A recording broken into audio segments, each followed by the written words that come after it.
not worry.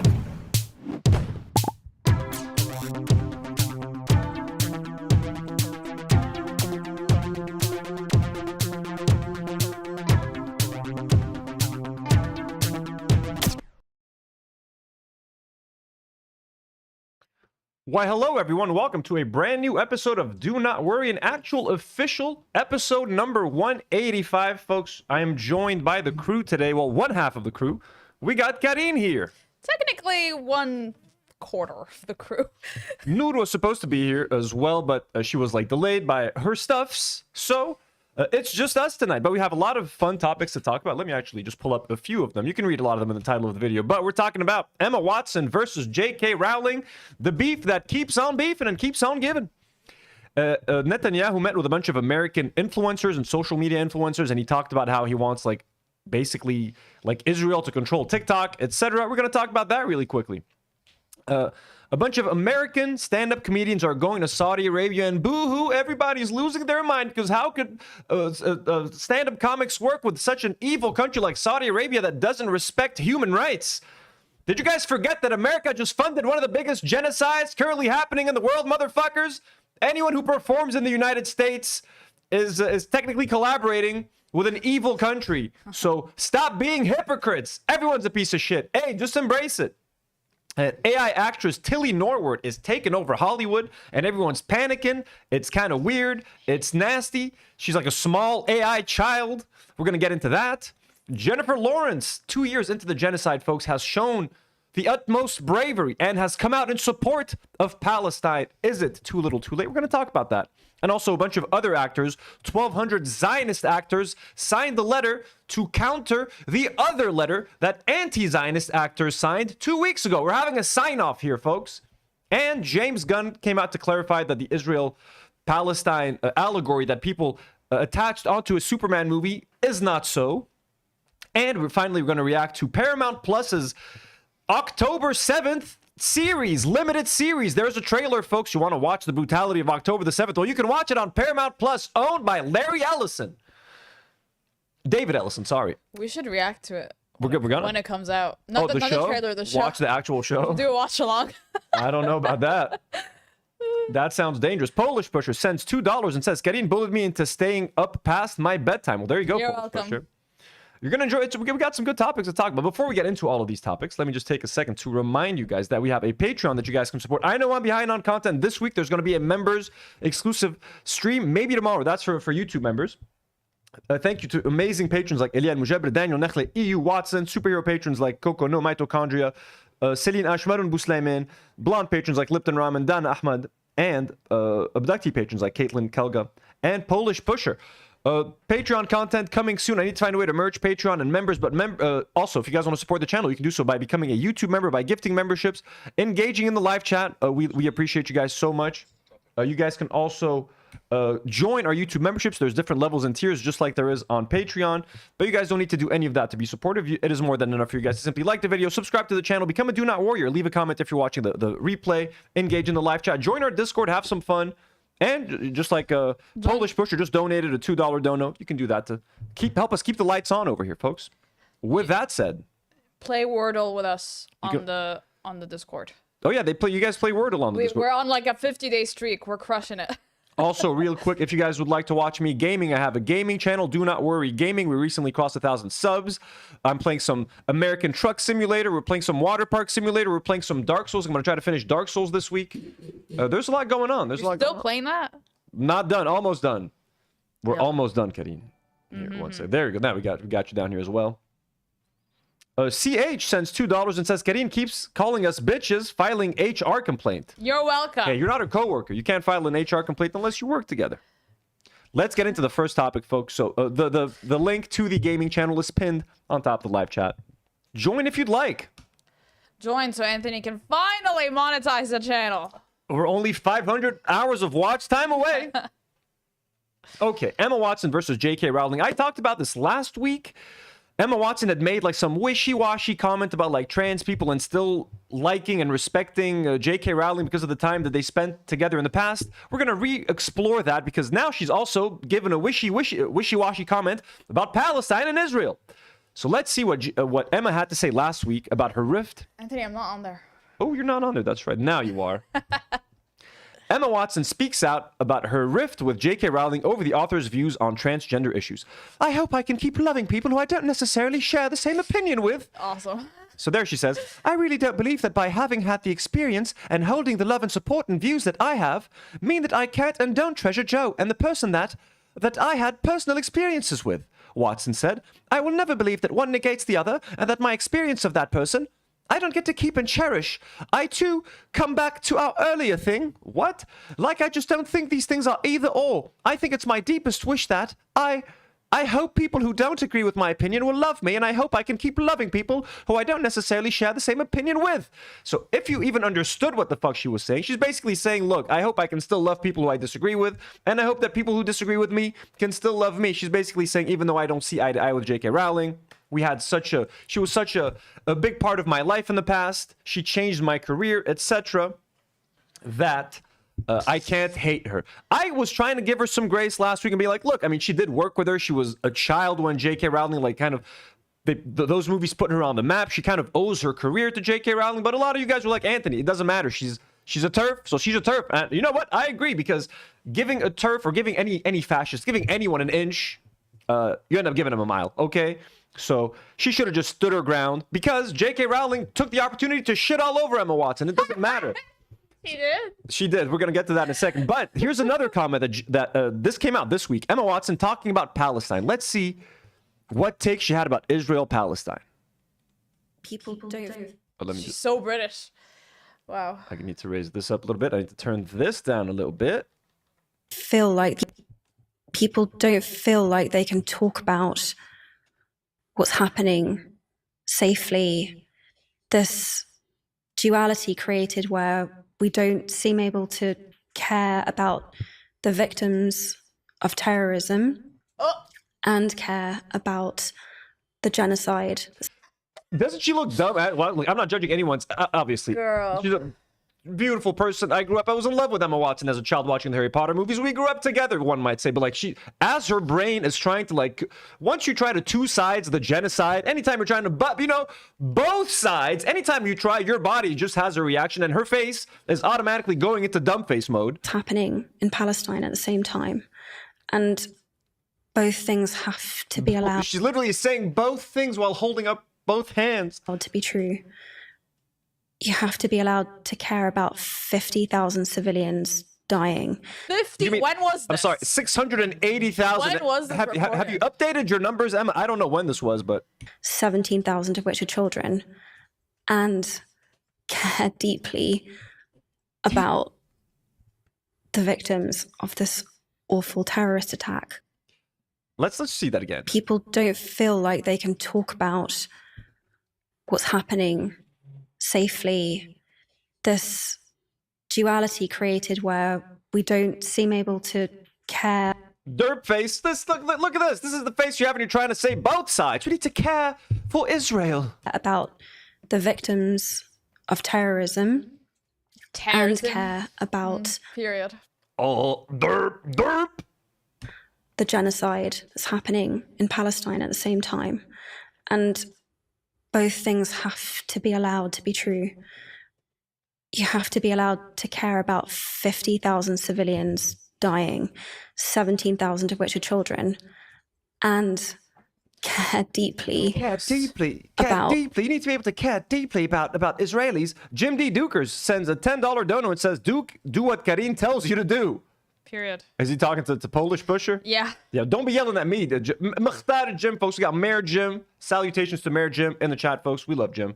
Thank you so much. And yeah, chat, listen to what Karine is saying.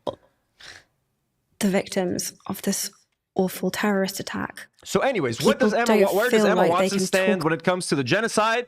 You've got to care about both the Palestinians and the Israelis. Where do you stand when it comes to trans rights? Well, I mean, I might have thoughts that differ from Joe, but I still love her because she gave me my career. Anyways, she's fucking sitting the fence. If there was ever, someone sitting the fence, she is AB, but in an actor. If AB were a British actress, he would be Emma Watson right now. I'm really not surprised. She's always been very lib, like since her days of feminism with the UN, extremely liberal. So this shouldn't surprise anybody. Well, here's what JK responded with. First of all, so JK Rowling responds to Emma Watson's Jay Shetty interview by praising spoof video mocking the actress. So she shared this. Comes to my relationship with Joe. So she literally shared this on her Twitter. Let's see what JK shared on Twitter. When it comes to my relationship with Joe, obviously, I will never forget the opportunity that she gave me. She saw something so special in me that she knew she had to bring me into her creative vision and make me part of that. And I will forever be grateful. She changed the entire trajectory of my life. And I'll never forget that. It's such a privilege. It truly, truly is. And I will always hold space for her and so much love in my heart for her. And I would hope that she felt the same way about me. But also, I stand shoulder to shoulder with those who would wish harm on her, hate her, and would wish the absolute worst for her in her life. But those seemingly incompatible, those two things can exist at the same time, which is why I love this incredibly diverse world that we live in. And obviously, like right now, J.K. Rowling is completely victimizing herself and making it seem like everyone's out to kill her, etc. Now, she has made some very fucked up comments on the internet and has said horrible things about trans people and has even apparently affected legislation. That's the thing. Like, she's not just a TERF. She has affected law in the UK. She's like an activist. She's an anti-trans activist. Or you could call her a pro-woman activist. A pro-women activist. She's pro-women. That's all she is. All she's doing is defending the rights of women. Of women and bathrooms. Women women who she deems are women. If J.K. Rowling believes you're a woman, then you're safe. It can be so visionary. It can be so artistic. It can have so much depth of love and anguish at the same time, and peace and. The caption says, JK says, I'm already missing Intel ladies Angela Rayner, but I'm all here for the spoofs. War and time and space, but we can all come together and also... Jordan, I'm kidding about the pro-woman activists.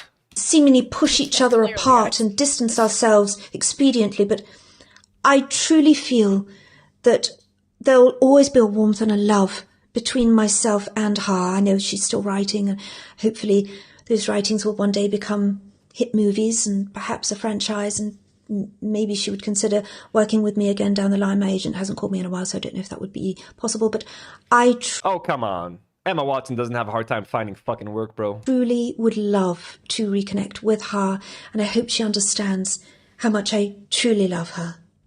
So, I mean, this is obviously not a funny spoof in any way, shape, or form, but that's just where J.K. Rowling is at. Like, you know, Emma tried to compromise, be like, you know what? I disagree with what J.K. Rowling said, but I still love her as a person, and I hope we can find this place. Well, this is how J.K. Rowling responded, by simply being like, yeah, well, fuck you, lady. So that's why you don't fence sit with people who support horrible things, okay? Now, here's what J.K. Rowling had. She put out like a statement. Let's read this. J.K. Rowling calls Emma Watson ignorant and says the Harry Potter actor once sent her a note expressing sympathy amid the anti-trans backlash Rowling was receiving, even though Watson had already spoke out against the author. Emma asked someone to pass on a handwritten note from her to me, which contained the single sentence, "I'm so sorry for what you're going through. She has my phone number." This was back when the death, rape, and torture threats against me were at their peak, at a time when my personal security measures had to be tightened considerably, and I was constantly worried for my family's safety. Emma had just publicly poured more petrol on the flames, yet thought a one-line expression of concern from her would reassure me of her fundamental sympathy and kindness. Like other people who've never experienced adult life, uncushioned by wealth and fame, Emma has so little experience of real life, she's ignorant of how ignorant she is. She'll never need a homeless shelter. She's never going to be placed on a mixed-sex public hospital ward. I'd be astounded. Yeah, right? I'd be astounded if she's been in a high-street changing room since childhood. I wasn't a multimillionaire at 14. I lived in poverty while writing the book that made Emma famous. I therefore understand from my own life experience what the trashing of women's rights, in which Emma has so enthusiastically participated, means to women and girls without her privileges. Jesus. Oh, you weren't here, by the way. Completely just shitting on her.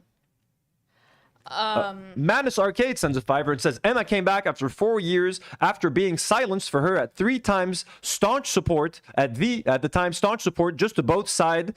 What? That's so shameful. Wild Jennifer was better. If you're talking about Jennifer Lawrence, no, she's not better, man. We're going to talk about that later. Jim D. Duker says, all bathrooms matter. Yes, they do. Bathroom lives matter. Bad Pierogi gifts one Do Not Worry membership. So, Karine, what do you think about this here statement? I don't know. I feel like it shouldn't be that hard for Emma to stand up to J.K. Rowling. I mean, J.K. Rowling, sorry for the Harry Potter heads. It's a mid-book series. You didn't invent the wheel, okay? It's been done before. It's gonna be done again. Anyway, she's an actress. She was cast in a movie. Whatever. She doesn't owe you. You don't owe her your life. And Daniel Radcliffe has a fucking thicker backbone than you do because he stood on business. Yeah, what did Daniel Radcliffe say? No, he's just like, this fucking weirdo's crazy and my back to the fear. Like, he doesn't, I don't know, what the fuck? Let's look up what he said. He's still on business when it comes to fucking trans rights and J.K. Rowling, because they're always asked about her. And he's like, yeah, we don't talk. So we have this Radcliffe, who played the young wizard in the Harry Potter films, responded to Rowling's original post in 2020 by saying, it's clear that we need to do more to support transgender and non-binary people, not invalidate their identities. Excuse me. Jesus. Yeah, so that's what he said. It's clear that we need to do more to support transgender and non-binary people, not invalidate their identities. So he did kind of stand on business a little bit more. Well, JK had more to say. JK had more to say, believe it or not, on Emma. And here's what she said.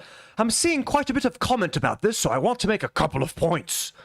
I'm not owed... Should this be the JK voice that we do? I'm not owed eternal agreement from any actor who once played a character I created. The idea is as ludicrous as me checking with the boss I had when I was 21 for what opinions I should hold these days. Emma Watson and her co-stars have every right to embrace gender identity ideology. Such beliefs are legally protected, and I wouldn't want to see any of them threatened with loss of work, or violence, or death because of them. However, Emma and Dan in particular have both made it clear over the last few years that they think our former professional association gives them a particular right, nigh obligation, to critique me and my views in public. Years after they finished acting in Potter, they continue to assume the role of de facto spokespeople for the world I created. Oh, heavy on the throat.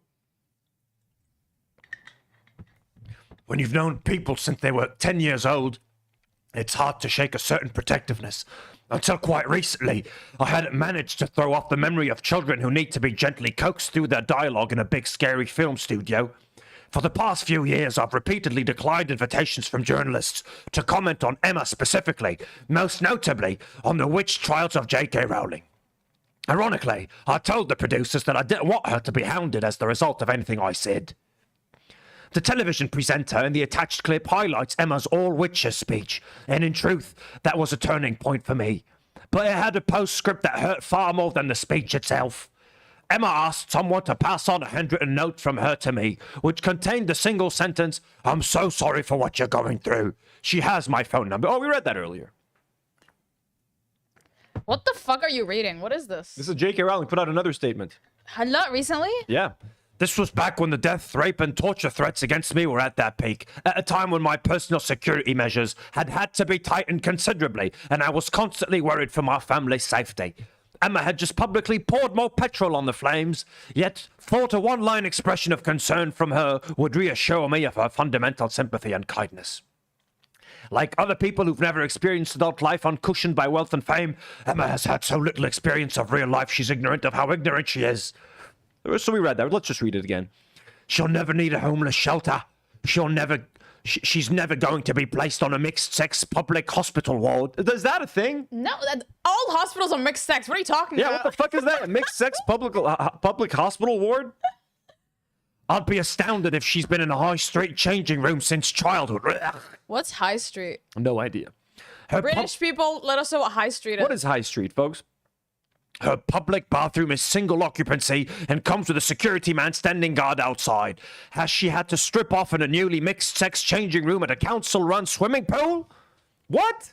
Has she had to strip off in a newly mixed-sex changing room at a council-run swimming... When she says mixed-sex, does she just mean, like, men and women? Or does she mean, like, trans? Aren't all changing rooms mixed? Like... No, usually there's a men's changing room and a women's changing room. There's a lot of small, like... small stores have like it's an area and there's stalls and men and women can go in there. Yeah, maybe.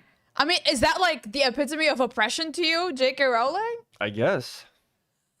I mean, don't go to the public swimming pool I don't with want to see J.K. a Rowling. penis. I don't want to see a fucking penis. Is she ever likely to need a state-run rape crisis center that refuses to guarantee an all-female service? To find herself sharing a prison cell with a male rapist who's identified into the women's prison? Oh, come on, man. These fucking extreme examples. Like, what the fuck? What if she's in a prison?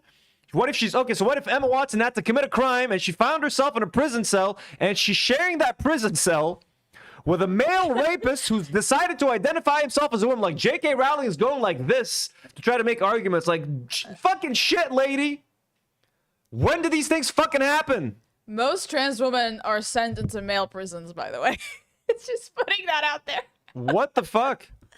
I wasn't a millionaire at 14. I lived in poverty while writing the book that made Emma famous. I therefore understand from my own life experience what the trashing of women's rights, in which Emma has so enthusiastically participated, means to women and girls without her privileges. The greatest irony here is that, had Emma not decided one second.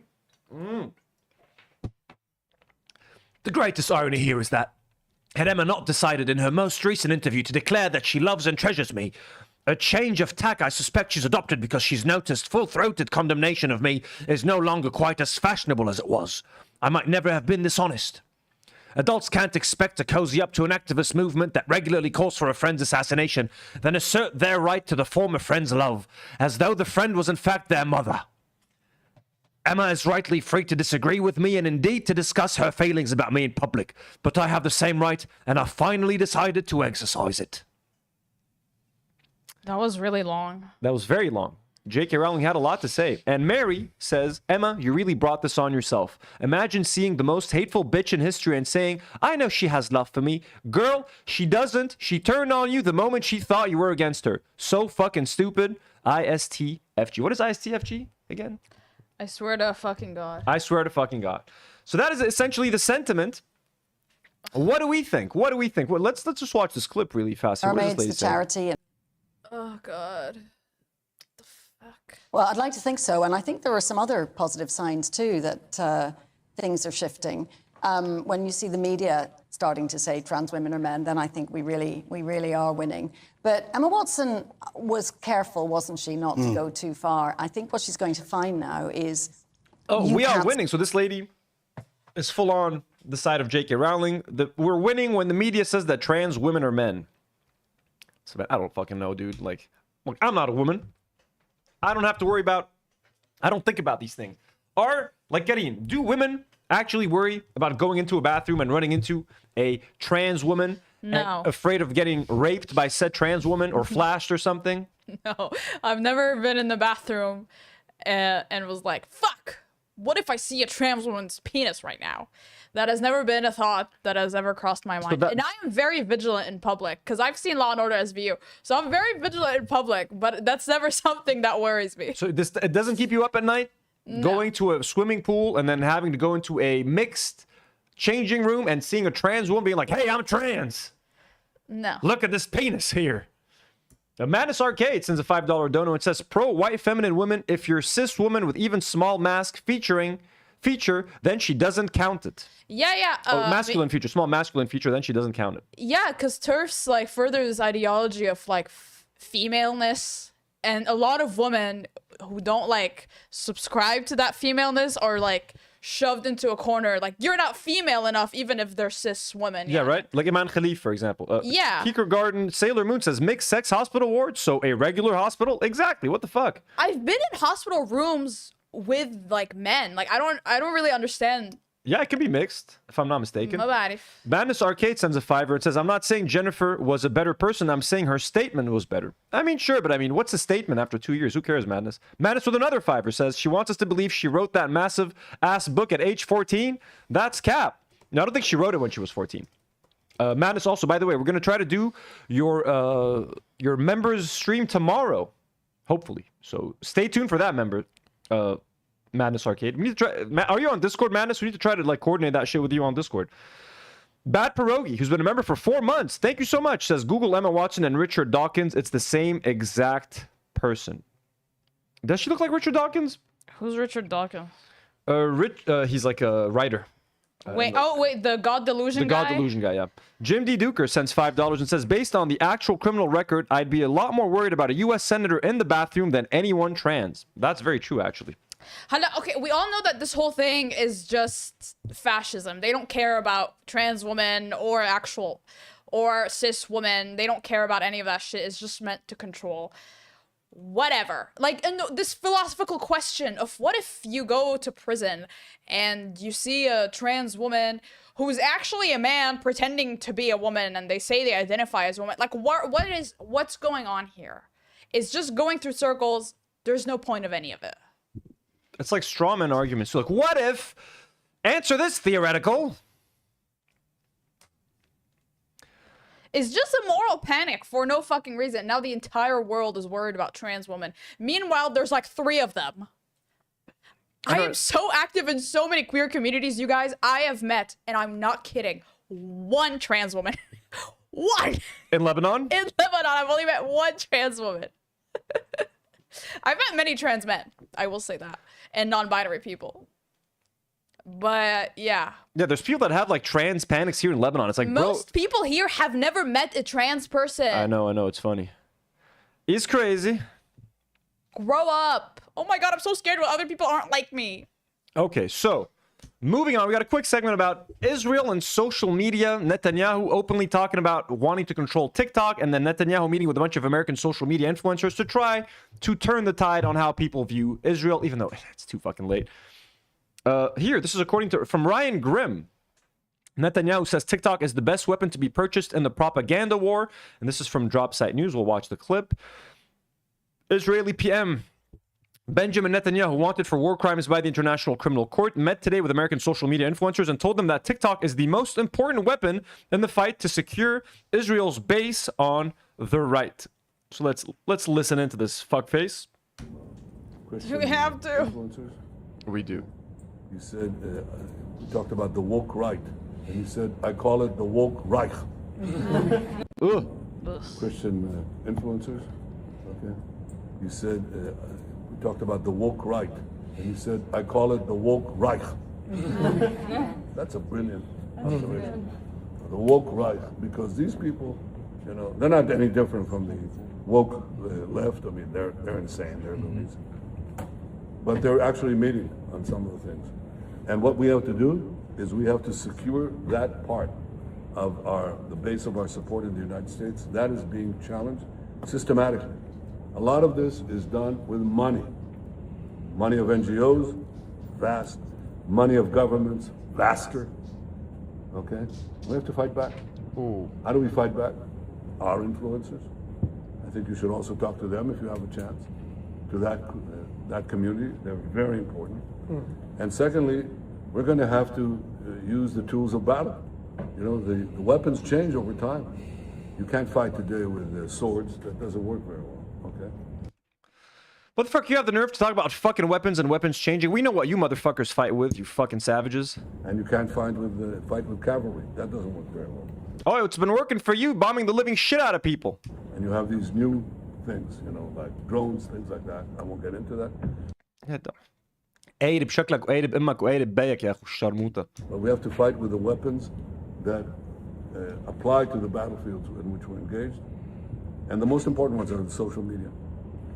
And the most important purchase that is going on right now is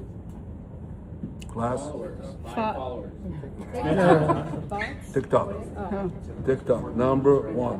When we told you that the whole plan to ban fucking TikTok was the fact that TikTok, young people on TikTok were siding with Palestine, no one on TikTok was fucking with Israel, everyone fucking hated Israel. When we told you their plan to ban fucking TikTok, and the Democrats fucking let it happen, Joe fucking Biden let it happen, and now what's gonna happen? Apparently Fox News wants to buy fucking TikTok, bro. It's gonna become a right-wing propaganda fucking machine, licking Israel's fucking asshole all fucking day. That's what they wanted TikTok to become. That's literally why they did it, and now he's literally fucking saying it out loud.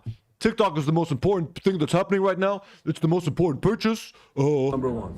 And I hope it goes through because it can be consequential. And the other one, what's the other one? That's most important. That's because young kids don't fuck with you anymore, bro. Gen Z, Gen Alpha, everybody knows what the fuck you are. It's too fucking late, bro. It's too fucking late. You can start a brand new Israeli TikTok if you want. No one gives a fuck. No one gives a fuck. You're fucking cooked, man. You piece of shit. X. That's very good. And, you know, so we have to talk to Elon. He's not an enemy. He's a friend. We should talk to him. Now, if we can get those two things, we get a lot. And I could go on other things, but that's not the point right now. Then we move on to YouTube. Then Twitch. And then... We have to fight the fight. Okay? To take... Oops. Turned off my speaker.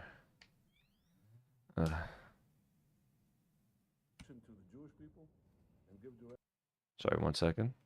If we can get those two things, we get a lot. Yoinks. Looks, you accidentally turn off And your I speaker. could go on other things, but that's not the point right now. We have to fight the fight. Okay?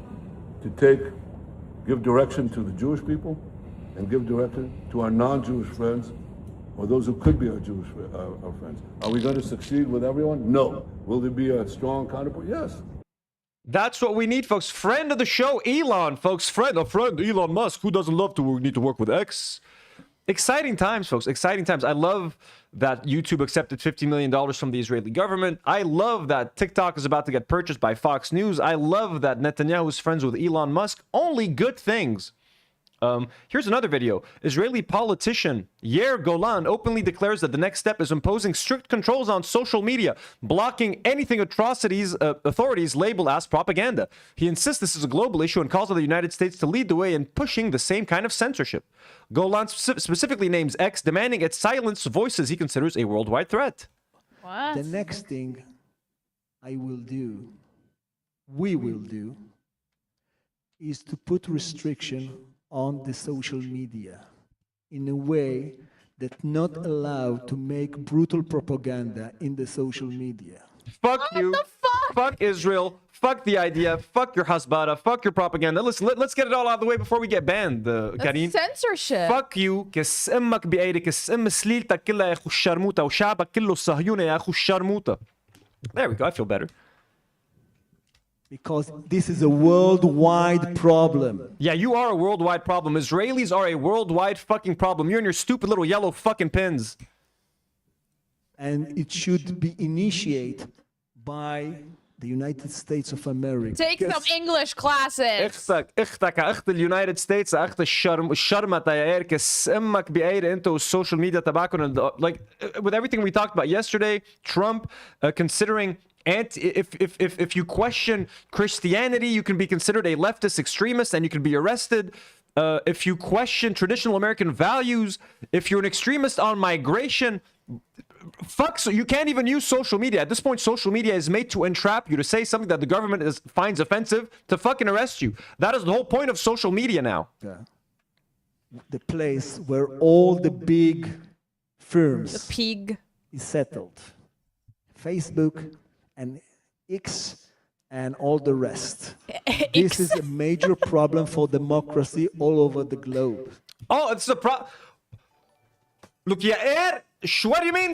The problem for democracy is not letting people express themselves, you fucking shit fucking piece. The problem with democracy is that people say things that I don't like. People say things about Israelis that we don't like. We don't like. And it's a problem. It's a problem for our security. Okay? This propaganda needs to stop. And we need to treat it seriously. We can do it. The next thing we will do.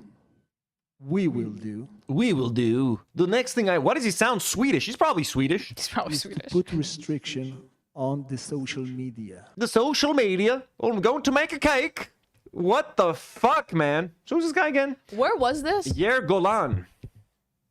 They all have the fuck same this names. was. I don't know where the fuck this was. I figured out the thing about TikTok. I'm a little confused by it. So they're gonna buy TikTok and they're gonna make it American, and then the rest of us and the rest of the world have a different version of TikTok. I think we stick with the Chinese version of TikTok. I think we So their TikTok is gonna be just them, and our TikTok is gonna be the rest of us. Okay. I believe so. I'm willing to sacrifice you Americans if I get to keep TikTok. Sorry to you though. Yo, fuck, dude.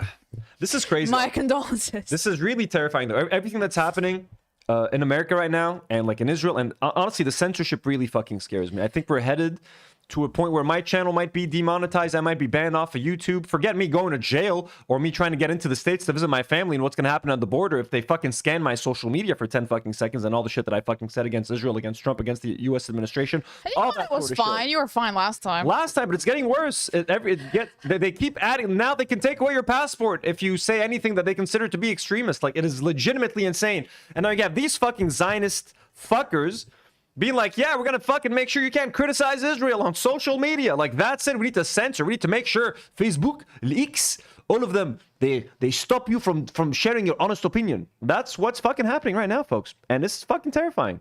This is terrifying. This is fascism. This is I don't know what you want to call it. Manus Arcade sends a $5 and says, I'm okay with people speaking up as long as they're consistent and genuine. Everyone grows at their own pace. I try not to gatekeep. You don't need to do a whole member stream. Do a Life is Strange gaming stream instead. Okay, I can do Life is Strange if you want, but make sure you watch it, Madness. It's going to be on the gaming channel if I do it. Okay, so you got to tune in on the gaming channel. Okay.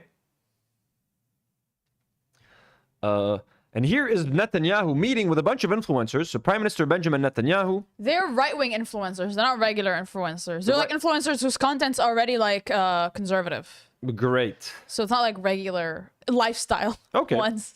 So Prime Minister Benjamin Netanyahu met after his UN General Assembly speech with pro-Israel influencers and spoke with them about the challenges in the new era and the public diplomacy efforts and the influence of the social networks on the discourse for and against Israel. Let's see a picture of these little fuckers. I don't know any of them. Bunch of Zionist fucks. Losers. I don't know any of them. They look like freaks. They're washed up freaks. Freakazoids. A lot of them look physically like... And they're all like Christian, by the way. Yeah, which checks out. They're disgusting looking. Then Prime Minister Netanyahu told them, the only value in life is its purpose. And if it depends on the survival and prosperity of the Jewish people and rebuffing the wave of hatred and denigration, you must fight. The only value in life is its purpose. Yeah. What else would it be? Dude, his wife looks like a demon. And this fucking guy too, man. Look at these two fucking demons. His wife looks like she gets cheated on a lot. Look at them demons. Well, she does. He's cheated on his wife many times in the past. So here's an example of someone who met with Netanyahu. Jim D. Dukers sends a $5 and says, actual democracy cannot exist under capitalism. That I agree with you, Jim. God bless, but you can't say that because now if you share any if you share any anti-capitalism sentiment, Jim, you might be considered a leftist extremist and a member of Antifa. So Jim, watch out. I do not condone what Jim D. Dukers has said in the chat, folks. We love capitalism here. Karine, put your hands up as a heart. I'm low-key authoritarian. We love capitalism here. Madness says, Karine, you know how TikTok got banned in America, but not for you guys. It's like I know. But cool. Thanks. Haley says our politicians are bought and paid for every step of the way. Yeah, true. Queen Haley. Okay, so let's see what this lady had to say. What's her name? That opinionated girl 3. Yesterday, I got the honor of meeting with Prime Minister Netanyahu as part of a special focus group for Christian conservative Gen Zers, and we were essentially addressing the concerns that we had, right? There's clearly been a growing divide. He wanted to know why. He wanted to know what Israel could be doing better. Israel. He wanted to Let's hear that again. Israel. He wanted to know why. He wanted to know what Israel could be doing better. He wanted to understand where we were coming from, and to his credit, he did listen to us extremely attentively and took in a lot of what we were saying. And from our... He's a good listener. You hear that, folks? Benjamin Netanyahu, the butcher of Gaza, is a good listener.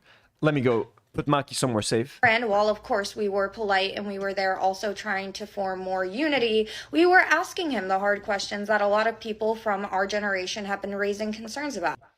We got a little Maki appearance. Can we? Is there any way to fix the blankie for him, or is it hard?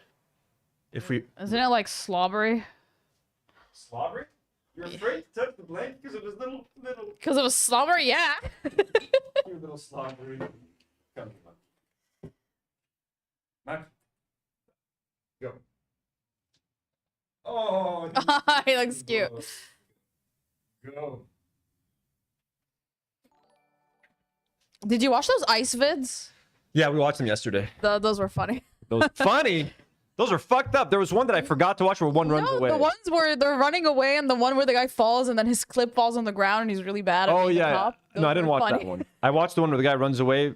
Like I saw it on Twitter, but I didn't play it yesterday. I forgot to play it. Credit, he did listen to us extremely attentively and took in a lot of what we were saying. And from our end, while of course we were polite and we were there also trying to form more unity, we were asking him the hard questions. I swear, we asked him, why are you starving people in Gaza? questions that a lot of people from our generation have been raising concerns about. For example, and the same way he listened to us and took in our criticisms, I'm truly hoping that you guys will listen to the answer.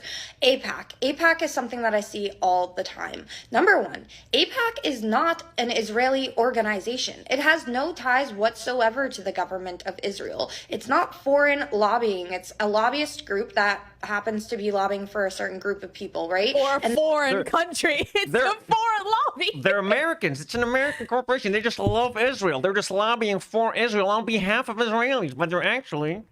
Guys, the American-Israeli PAC is not Israeli. Madness Arcade sends another $5. Madness, I'm putting you on a timeout now. Stop it. It says, this is the League of Supervillains comic books warned us about. I know, right? It's led by Netanyahu. Thank you so much, Madness. Madness, take it easy. We're giving you a whole live stream this week. Jim D. Dukers sends $5 and says, Dear Homeland Security, come get me. I'll post the video. Fucking hero. What a fucking badass. Again, I forget. Jim D. Dukers. Have you ever been arrested, Jim, for protesting and stuff like that? Let us know just by replying to your own super chat. Do not send another super chat. This is not unique to Israel. There are multiple countries that do this, and there's multiple different groups that do this. For some reason, people just attach on to AIPAC, despite the fact that AIPAC makes up less than 5% of the lobbying. So if you have a problem with people lobbying... like to point to, oh, look, why don't people complain about Qatari money coming into the United States? They send money all the time. Why is everyone focused on AIPAC? Because they're committing a fucking genocide. Me, that's totally fine. I'm Is this against your first day on AIPAC because Earth? Fucking idiots. I'm against lobbying. But you can't just hone in on one specific group. If you're going to be against it, then be against it for everybody. We are against lobbying in general. All of it. We're against super PACs. We're against all that shit. Moving on from that, we were asking questions about these rumors that Israel has been going out and funding people. And no, none of us were paid for that meeting. But I wish. BB, if you want to write the 150 million check, go for it. But... openly asking for money and openly saying that she would gladly accept money from Israel. Great. This does great stuff for your credibility and reputation. I mean, BB didn't pay us this time, but if you wanted to, I would have gladly taken the money. I have no ethics or morals. These rumors that Israel has been going out and funding people. Jim says, never arrested. I'm a white man in the U.S. That's true, but I mean, I've seen like pictures of Bernie Sanders getting arrested. Bernie Sanders was arrested. Yeah, like Bernie Sanders used to be arrested back in the day. You know what I mean? Like fighting for anything. So you He could just probably begged them to arrest him. please, you need to arrest me now. I need to make a statement. And no, none of us were paid for that meeting, but I wish. BB, if you want to write the 150 million check, go for it. But we asked about funding, and as he explained, Israel is not offering to fund anybody. They're not trying to get involved in American political advocacy groups. That has never... I mean, we asked Netanyahu, and that's what he said, so I had to believe him. You know what I mean? Again, he didn't pay us. I'd take the money if you wanted to, but... That was really funny, girl. Thank you for the laugh. Happened. And if you're concerned about this, who you should be concerned about is Qatar, because they are... There we go. Oh, yeah. Fuck yes. I knew they were going to get... And by the way, I only knew that, the Qatar talking point, because Ethan Klein makes that talking point. Like, why do people complain about AIPAC and not Qatar? There you go. All these people think the same. Liberal Zionists, even right-wing fucking Zionists, everybody thinks the same. Why don't you go after Qatar? Are doing this. They are going out and funding these universities and these political organizations. Many of these protests / riots that you see destroying our cities, a lot of that has foreign funding from Qatar. And yet people are... Yes, American students and American universities were moved to protest for Palestinians because of Qatari money. They were walking around and just putting dollars in everyone's pockets. Here we go. Here's a $200. Here's a little crisp hundo for you. Go protest. Skip your classes. Cause some mayhem around campus. Silent about it, or they're pointing the finger at Israel for something that they're not even doing. The last thing that we really touched on was the aid. People don't know this, but Netanyahu's first address to Congress was to say that they didn't want aid. Jimmy Carter, who was a notoriously anti-Israel president, is actually who started this because he saw that Israel was building up their air force and he didn't want them to. So he gave them aid that they could only use to buy military weapons from us, and they had to agree to shut down their manufacturers. So now now they're dependent in a way on this aid for military operations that America doesn't want them to lose because we use it as a leash on them. And I think people need to understand that maybe a little bit more, but it was an extremely incredible opportunity. I'm very grateful for his time. Yeah, Tiago Menezes asks, didn't Trump receive a plane from Qatar? He did. They gave him a whole fucking private jet. No, it was like not even a private jet. It was like a massive fucking like plane. Not even a private jet. Like they gave him a whole fucking ass plane, man. And I really hope some positive change comes out of it. And some people will do some more research rather than believing everything they see on the news because we use it as a leash on the manufacturers. So now they're dependent in a way on this aid for military operations that America doesn't want them to lose because we use it as a leash on them. And I think people need to understand that maybe a little bit more. But it was an extremely incredible opportunity. I'm very okay. Shut up. Anyways, her fans, her own fans aren't fucking with her. Here's some comments from her own followers on TikTok. Let me zoom in a little bit so you guys can get a better look. Oh no, you guys can't see it. Okay, anyways. Spinach Leg says, as soon as she said AIPAC wasn't an Israeli lobby, I scrolled. Jay Kinzer says, look up the origins of AIPAC. It is 1,000,000% tied to the Israeli government. He is literally a Marvel villain. That's from Ham. Groiper says, AIPAC is literally the American Israel Public Affairs Committee. It is foreign lobbying. They're lobbying on behalf of Jewish Israeli interests. SS Squiddy says, on the payroll confirmed. Wistek says, did she just say that AIPAC is not an Israeli lobbying group? Sylar says, why did you remove the Jewish star from your bio? Lol. Jake says, yeah, we all know what you're doing and we don't like it. This other person says, as a conservative, that man is a war criminal. Holly Homestead says, what she did was get bought and paid to convince us Israel is awesome. Ha ha ha. Brunner says, okay, they aren't the chosen people. Christians are. Gen 12:3 refers to... Okay, so this guy's being like... Period. This guy's... I mean, okay, he's just as bad as a Zionist. Jews aren't the chosen people. Christians are. We're better. Yeah, you can both go fuck yourselves if that's how you're thinking. Did you guys get raptured? Kelsey Patron thinks he needs to release the movie and not just show it to the elite journalists and celebrities. I don't know the thought process behind not showing the footage. I get people... Oh, she's talking about the October the 7th footage that Gal Gadot did a screening of in LA. And everybody cried. I get people won't want to see, but I think if you want people to be on your side, they need to see what happened. Listen, Kelsey, dumbass fucking idiot. We've been watching a genocide for 2 years. People, I think we've picked a side. We've picked a side, okay? We've seen what Israelis have done to Palestinians in great detail. I think we're okay. Thank you very much. We've seen what we need to see. Corey Black says, damn, bop. And finally, Sally Chill says, damn, they got one of my favorites with a crying emoji. Dalton says, congrats on the check, but AIPAC 100% is involved with Israel's government. Our tax pays Israel, funds AIPAC, and funds U.S. representatives. Chloe says, I wouldn't trust a thing he said even sitting in front of me. Lies are lies, even at face value. And Sitosin says, yes, as a Christian conservative, I too am concerned about the stranglehold that Qatar has over American politicians. Well, there you go. We got 2 comments supporting her, and everyone else is kind of shitting on her. So that's what's been happening in terms of America's social media. And here are 2 so this lady was there. She's among the people photographed in one of those pictures that we saw. Here's one of the TikToks this is just some of the content that has been designed to convert Americans into pro-Israel fucking zombies. Let's see if this is working. Yeah, this is... Imagine supporting people who start wars just to lose the wars so they can cry about it and then try it all again. You musty anti-Semites are literally obsessed with Jews. Now walk with me. While this is a $30 Airwan smoothie. Oh, it's a $30 smoothie? It's like fucking expensive as fuck, yeah. These Semites are stacking eviction notices. Jews are out here stacking up businesses. Jews control... So you don't want to start that fucking stereotype, brother. Wait, so he's making racist stereotypes to defend Jewish people? Hey, by the way, Jewish people are stealing on your money. Random person. You would like Ethan Klein. Ethan Klein believes that Jewish people were bred like dogs, essentially, to be smarter. Selective breeding, selectively bred like dogs to be smarter than everyone else. So maybe that's why they're busy collecting stacks while we collect nothing. Control all the industries. Maybe if you spent more...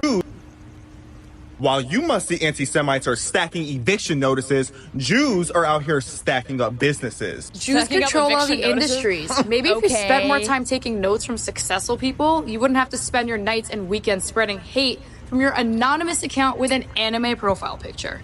Do you work as hard as Jews? Do you network like Jews? What? What the fuck is this? No, because you're too busy cheering on a group of musty terrorists who smell like Musty terrorists who smell dirty like earring backs. And if we're gonna keep it real, you're really mad because your income is giving side hustle. Period. How you gonna hate from outside, Shabbat? You can't even get in.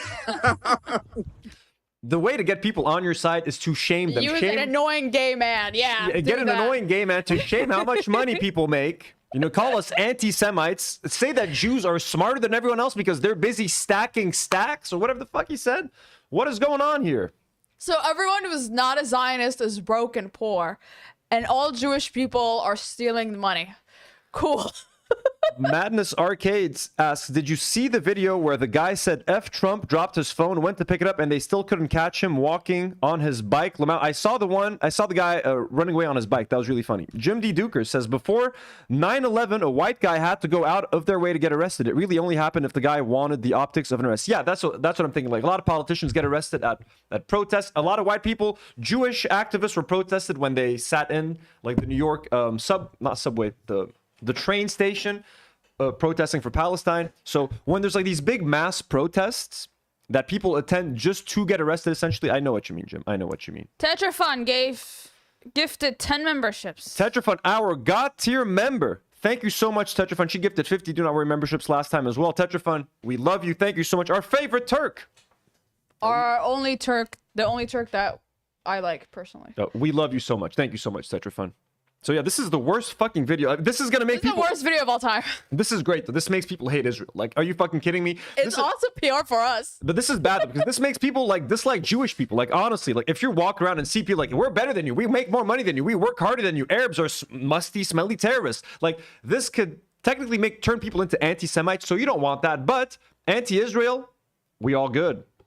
That's what this is helping our cause. They're sending their best and brightest to do their PR. Good job, Netanyahu. More meetings like this, please. Pay more influencers, please.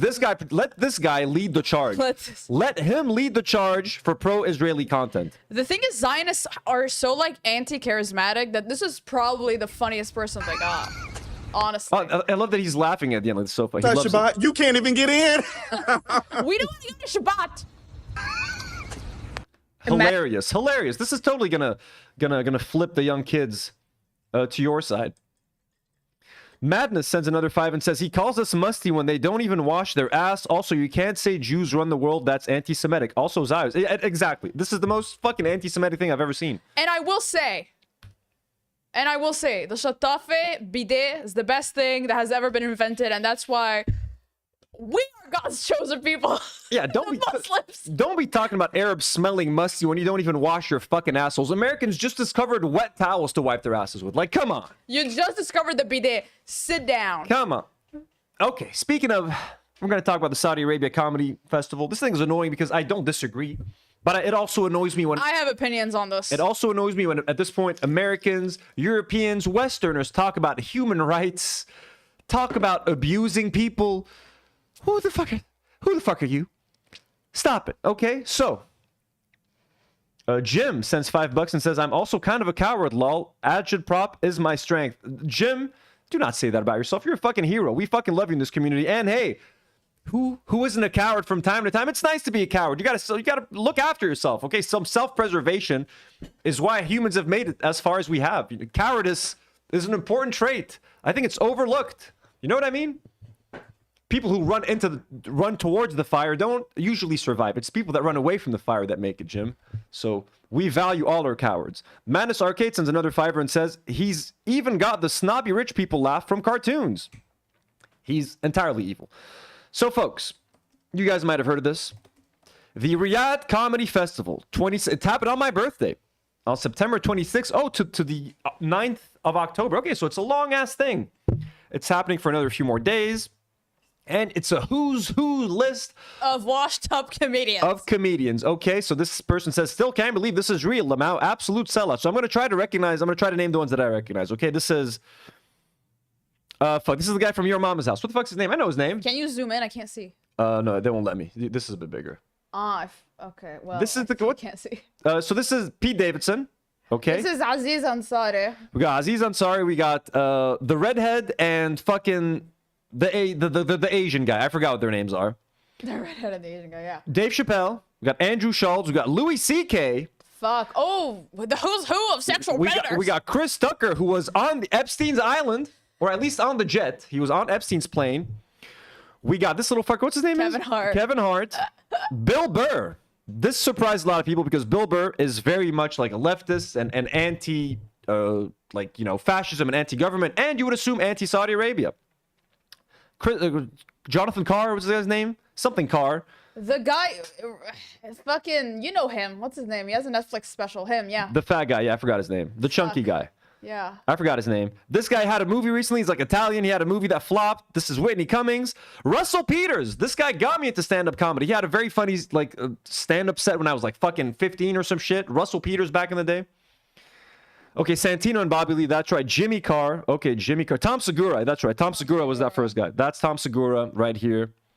These are Bobby Lee and Santino. Is there one woman in this entire lineup? Jimmy Carr is here. I don't remember this Italian guy. He had a movie that flopped. Sorry, what was the question? Is there one woman in this entire lineup? Whitney Cummings, and there's this lady right here. So 2 women. Oh. 2 women. 2 women. So I fucking hate this guy. What's his name again? Kevin Hart. Kevin Hart. I hate him. Fucking hate Kevin Hart. And he's not funny. Like, at all. Gabriel Iglesias is the big guy. Gabriel Iglesias. Gabriel Iglesias. Russell Peters has gone to KSA multiple times. Look, that wouldn't shock me. So anyways, comedians are going to Saudi Arabia. Folks, this is nothing new. As a lot of you know, over the last few years, Saudi Arabia has been investing heavily in all forms of entertainment. Okay? Yeah. They're woke now. They're woke. They've been investing in football, sports. They have Cristiano Ronaldo playing for a Saudi Arabian team. He lives in Saudi Arabia now. He's constantly posting on his social media about living in Saudi Arabia with his famous wife. What was her name? I am Georgina. Him and Georgina. Yeah, I okay. guess. So they're trying to buy. That's called sports washing. Okay, by using sports to don't look at Yemen. Look at this. Look Cristiano Ronaldo. He's playing football. Hey, oh, don't look at Yemen. Don't look at Yemen. Don't look at Israel. Boxing. Recently, all of the biggest boxing matches in the world are happening in Saudi Arabia. Riyadh season. If you guys watch boxing, you know what I'm talking about when I say Riyadh season. Turkey Al Sheikh. His Excellency Turkey Al Sheikh, folks, he works with MBS, like the head, the king, not the king, the prince of Saudi. What do you call him? The prince of Saudi Arabia? Yeah. The king. He's the king. He works closely with him. He might even be related to him, and he took it upon himself to make it an initiative to like change boxing. So now all these big, massive boxing fights are happening in Saudi Arabia. Riyadh season. They're even hosting events in England. They're hosting events in Las Vegas. Saudi Arabia now controls boxing, essentially. They are the biggest player in the world of boxing. Video games. You want to talk about sports washing? How about esports washing, folks? Video games. Now Saudi Arabia hosts the Video Game World Cup every year in Saudi Arabia. They're trying to make Riyadh a hub, the global hub for video games. Anything when it comes to like video game Olympics, video game World Cup, whatever you want to call it, they are now pouring millions and millions and hundreds of millions of dollars into video games. They do all of that to distract the world from the human rights issues that they have, human rights violations, all of the foreign workers that they bring in to build their stadiums, to build all of these buildings in record time. Well, these foreign workers are treated like shit. There's something called the kafala system in Saudi Arabia. We also have it here in Lebanon, where they bring foreign workers, they confiscate their passports, they make them work for like slave wages, they work in dangerous conditions, they die a lot of the times from heat stroke, from dangerous working conditions. They can barely make enough money to actually survive. If they try to leave their job, they can end up in debt.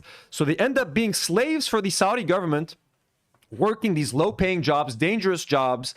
We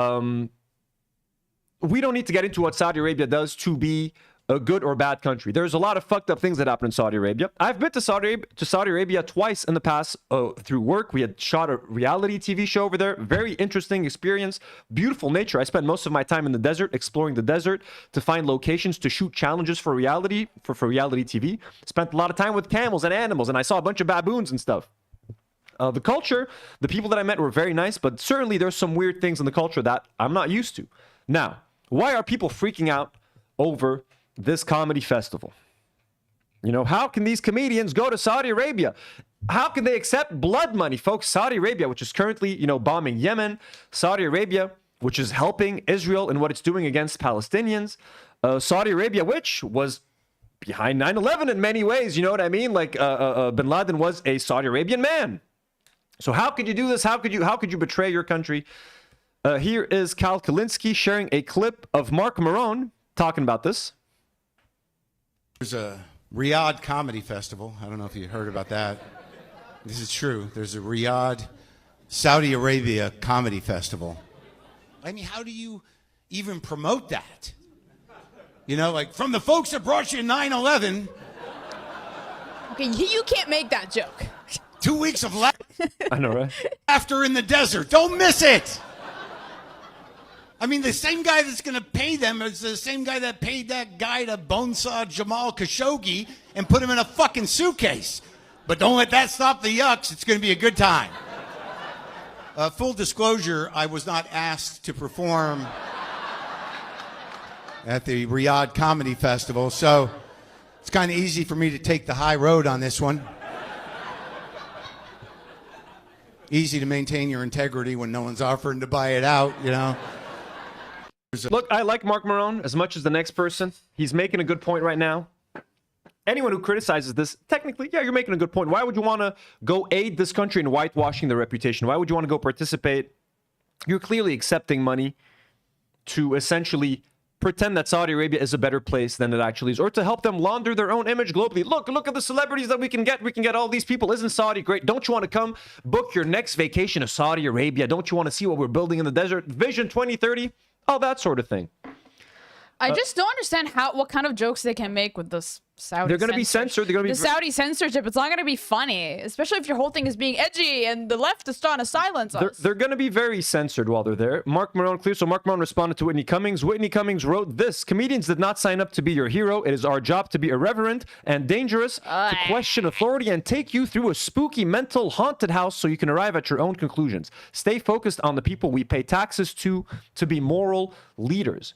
Mark Marone said maybe add to be funny to the list. Because, she said, a comedian's job is to be irreverent, dangerous, and to question authority and take you through no, your job is to be funny. Just make some fucking jokes. Honestly, I used to like stand-up comedy and stand-up comedians, but in recent years, stand-up comedians have been elevated to this, like, I feel like position that I'm starting to find a little bit annoying. Like, bro, you're not all George Carlin. You know what I mean? You're not all fucking smart. Most of you are out there making dumbass fucking fart jokes and trans jokes and shit, trying to be funny and trying to... The older ones, maybe. Trying to do fucking shock jock humor. Like, enough. We don't need you to fucking lecture us. I don't need you to teach me how to fucking live my life. Just make some fucking jokes and be funny, okay? Look, I'm kidding. I don't mean it that way. But when someone says our job is to be irreverent and dangerous and to question authority, no. That's not your job. Some comedians make that their job and they're actually good at this shit. But Whitney Cummings, none of these shit fucking describe you anyways. Shane Gillis says this. Another U.S. comedian, Shane Gillis, said on his secret podcast that he turned down a significant bag for an appearance at the festival, even after they doubled their offer. I took a principled stand. You don't 9/11 your friends, he said. I like Gianmarco Soresi. Is that how you say his name? Who? Do you know him? Gianmarco Soresi. No. He's like, his whole thing is being Jewish Italian. He's very funny. He's a stand-up comedian. What did he say? No, he's a stand-up comedian that in the current one that I find really funny. Oh, okay. Yeah. Atsuko Okatsuka says, FYI, there are more of us that said no to the Riyadh Comedy Festival in Saudi Arabia. Here's the offer I got back in July. So here's the offer he got. Hi team, per our conversation attached and below, please find the offer Atsuko to perform at the inaugural Riyadh Comedy Festival. The comedy festival is being produced by Sela Company, a leading event producer in Saudi Arabia, renowned for organizing Riyadh season. Offers are coming in through blah blah blah. The dates we would target, if you are able to do this, would be between Portland and Denver, 10-5. Fee of whatever to perform at a 600 to 900 seater theater. You would do 60 to 75 minutes. They would also provide 2 hotel rooms plus local ground. We are responsible for flights. There will need to be a reasonable number of posts to support the date, both story and grid. So a requirement to get that money and to perform in Saudi Arabia is to post on social media incessantly on your stories, on your official page, just to show people, hey, look, I'm in Saudi Arabia. Isn't it great? Don't you want to come visit Saudi as well? This is essentially an endorsement, as they will have global marketing for the festival. No one has ever wanted to visit Saudi Arabia. David Cross even put out a statement. David Cross, from a very famous comedian and actor. Let's see what he had to say. And then I will share my thoughts on this whole thing. He said, I am disgusted and deeply disappointed in this whole gross thing that people I admire with unarguable talent would condone this totalitarian fiefdom for what? A fourth house? A boat? More sneakers?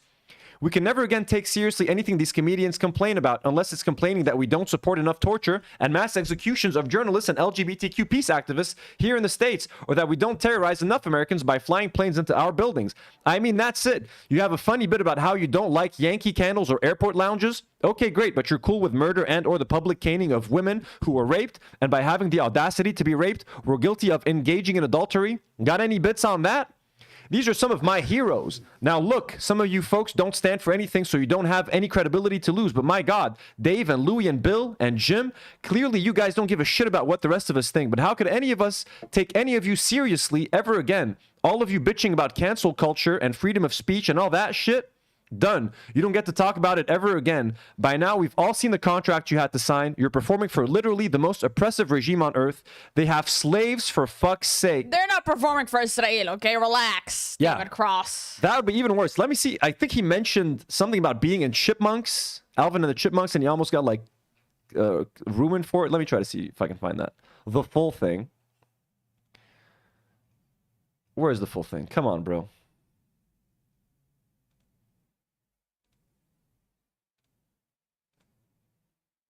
Let's try to find the whole thing. Oh, fuck. This is a long fucking thing, huh? I don't understand how being rich can make someone such a whore. Poor people desperate to improve their or their families' lives. Sorry, where is this? Yeah, I don't understand how being rich can make someone such a whore. Poor people desperate to improve their or their family life. Sure, still not acceptable, but I can understand the description to put food on the table. But this, I mean, it's not like this is some commercial for a wireless service or a betting app. This is truly the definition of blood money. You might as well do commercials for Lockheed Martin or Zyklon B. Holy shit, I remember the backlash I got for appearing in Alvin and the Chipmunks.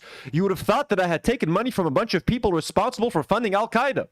Unless you open your sets with, this is dedicated to all the widows and widowers and kids orphaned by this bloodthirsty, oppressive regime, especially from the zany shenanigans on 9/11. Never forget, motherfuckers. Also, all right, so it's great to be here. I'm going to be killing it tonight, but in a good way. Straight up, no MBS, then your hypocrisy will never be noted. /David. P.S. For anyone who wants to actually spend their money on something worthwhile, the Human Rights Foundation does amazing work. Learn more and donate. Here. Behind on some super chats, let me take a second.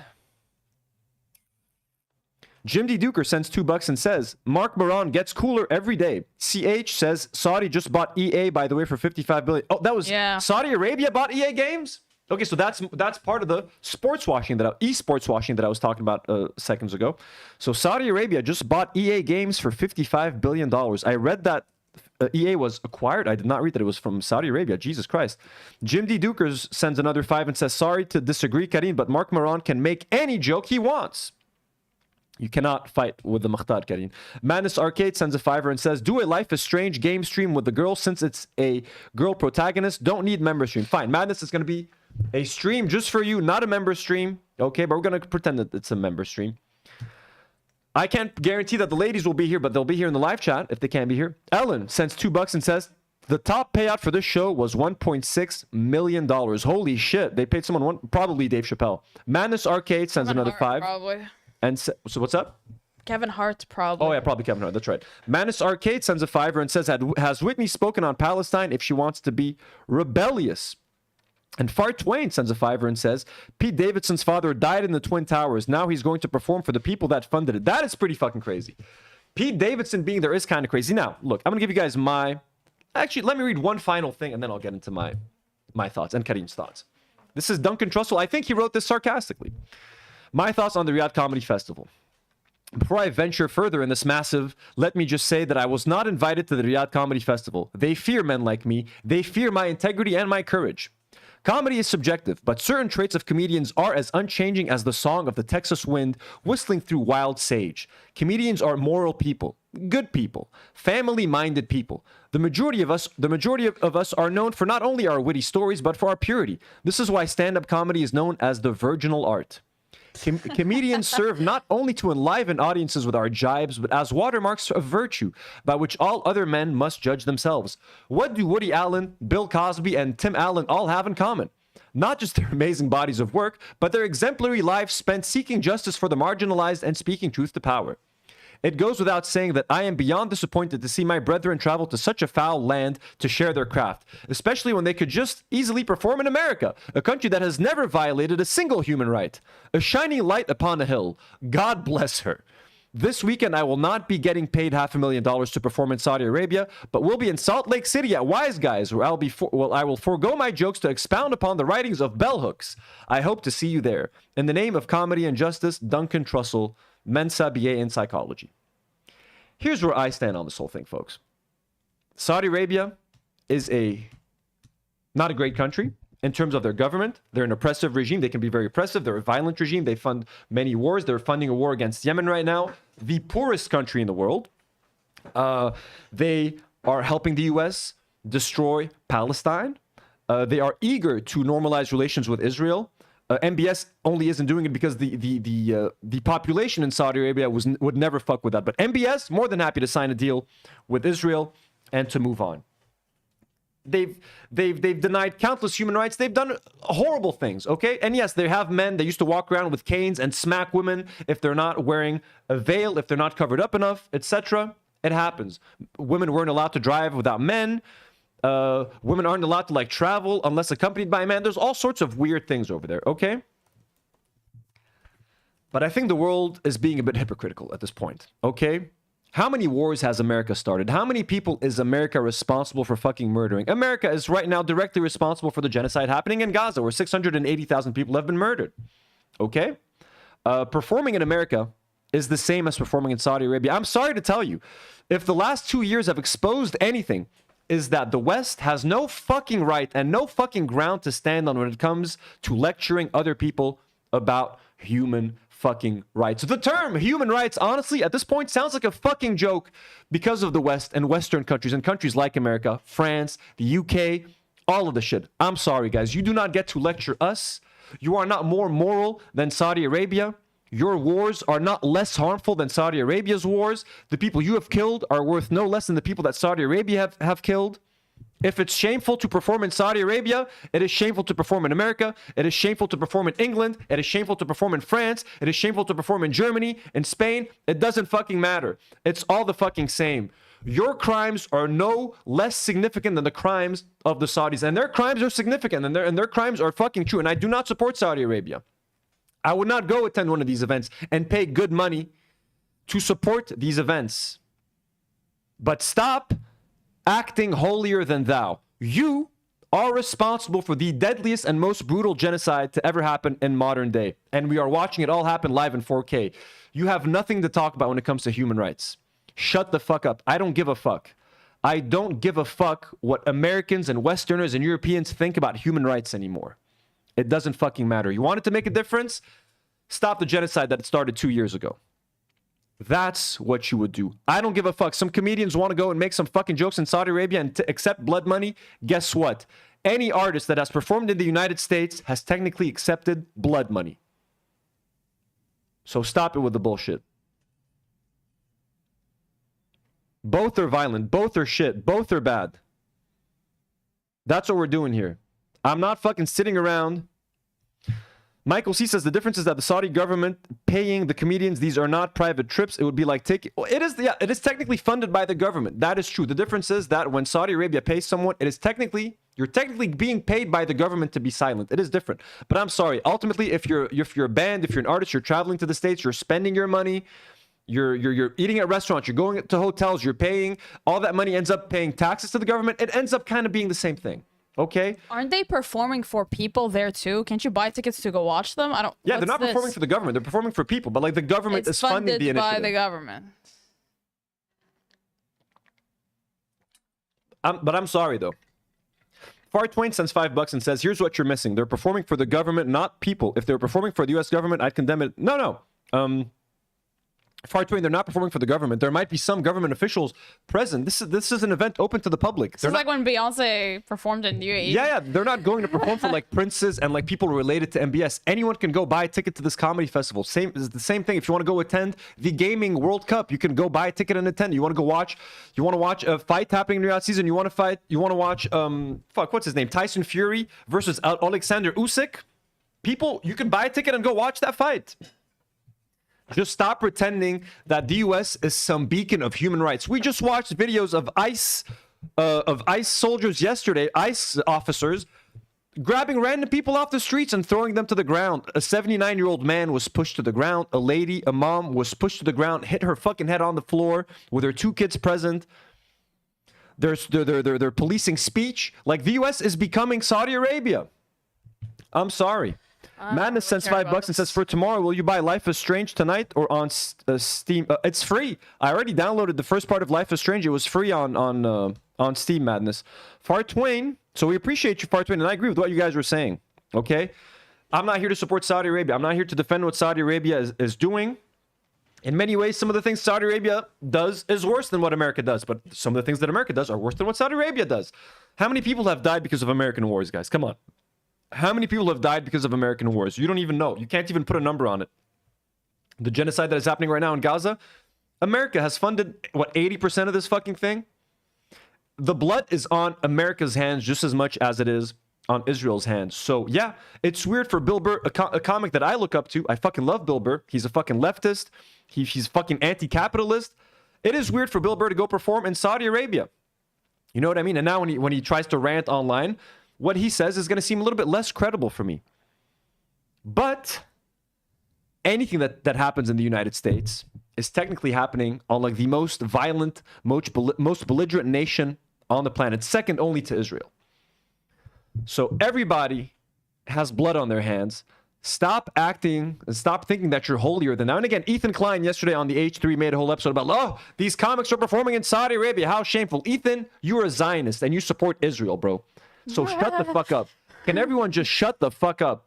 Same thing was happening when the World Cup was hosted in Qatar 2 years ago. Even I complained about it. I'm like, why are they doing it in Qatar? People can't. But, I thought about it for just a couple of seconds. Where else was the World Cup fucking hosted? Are any of these countries fucking clean or innocent? I'm sorry. No, they're not. I'm sorry. So I don't really care about this. So. You don't want to share anything about it? Like, do you think they should be criticized for going to Saudi Arabia? I think it's funny that they're going, but I don't know. I don't really care about any of them. So, but it is funny that the people who care, who pretend they care about free speech and censorship, going to the country of no free speech and censorship. It is fucked, and everyone, and like Michael, I understand that it's like kind of unforgivable. I agree. And Far Twain, I don't disagree with you guys. But just remember, America has been so normalized. No one is sanitizing the royal family, okay? Don't have a cynical view of this. Don't have a cynical reading of Anthony's criticism of this fucking thing. Oh, people think I'm sanitizing the royal family? That's what I'm getting from Michael.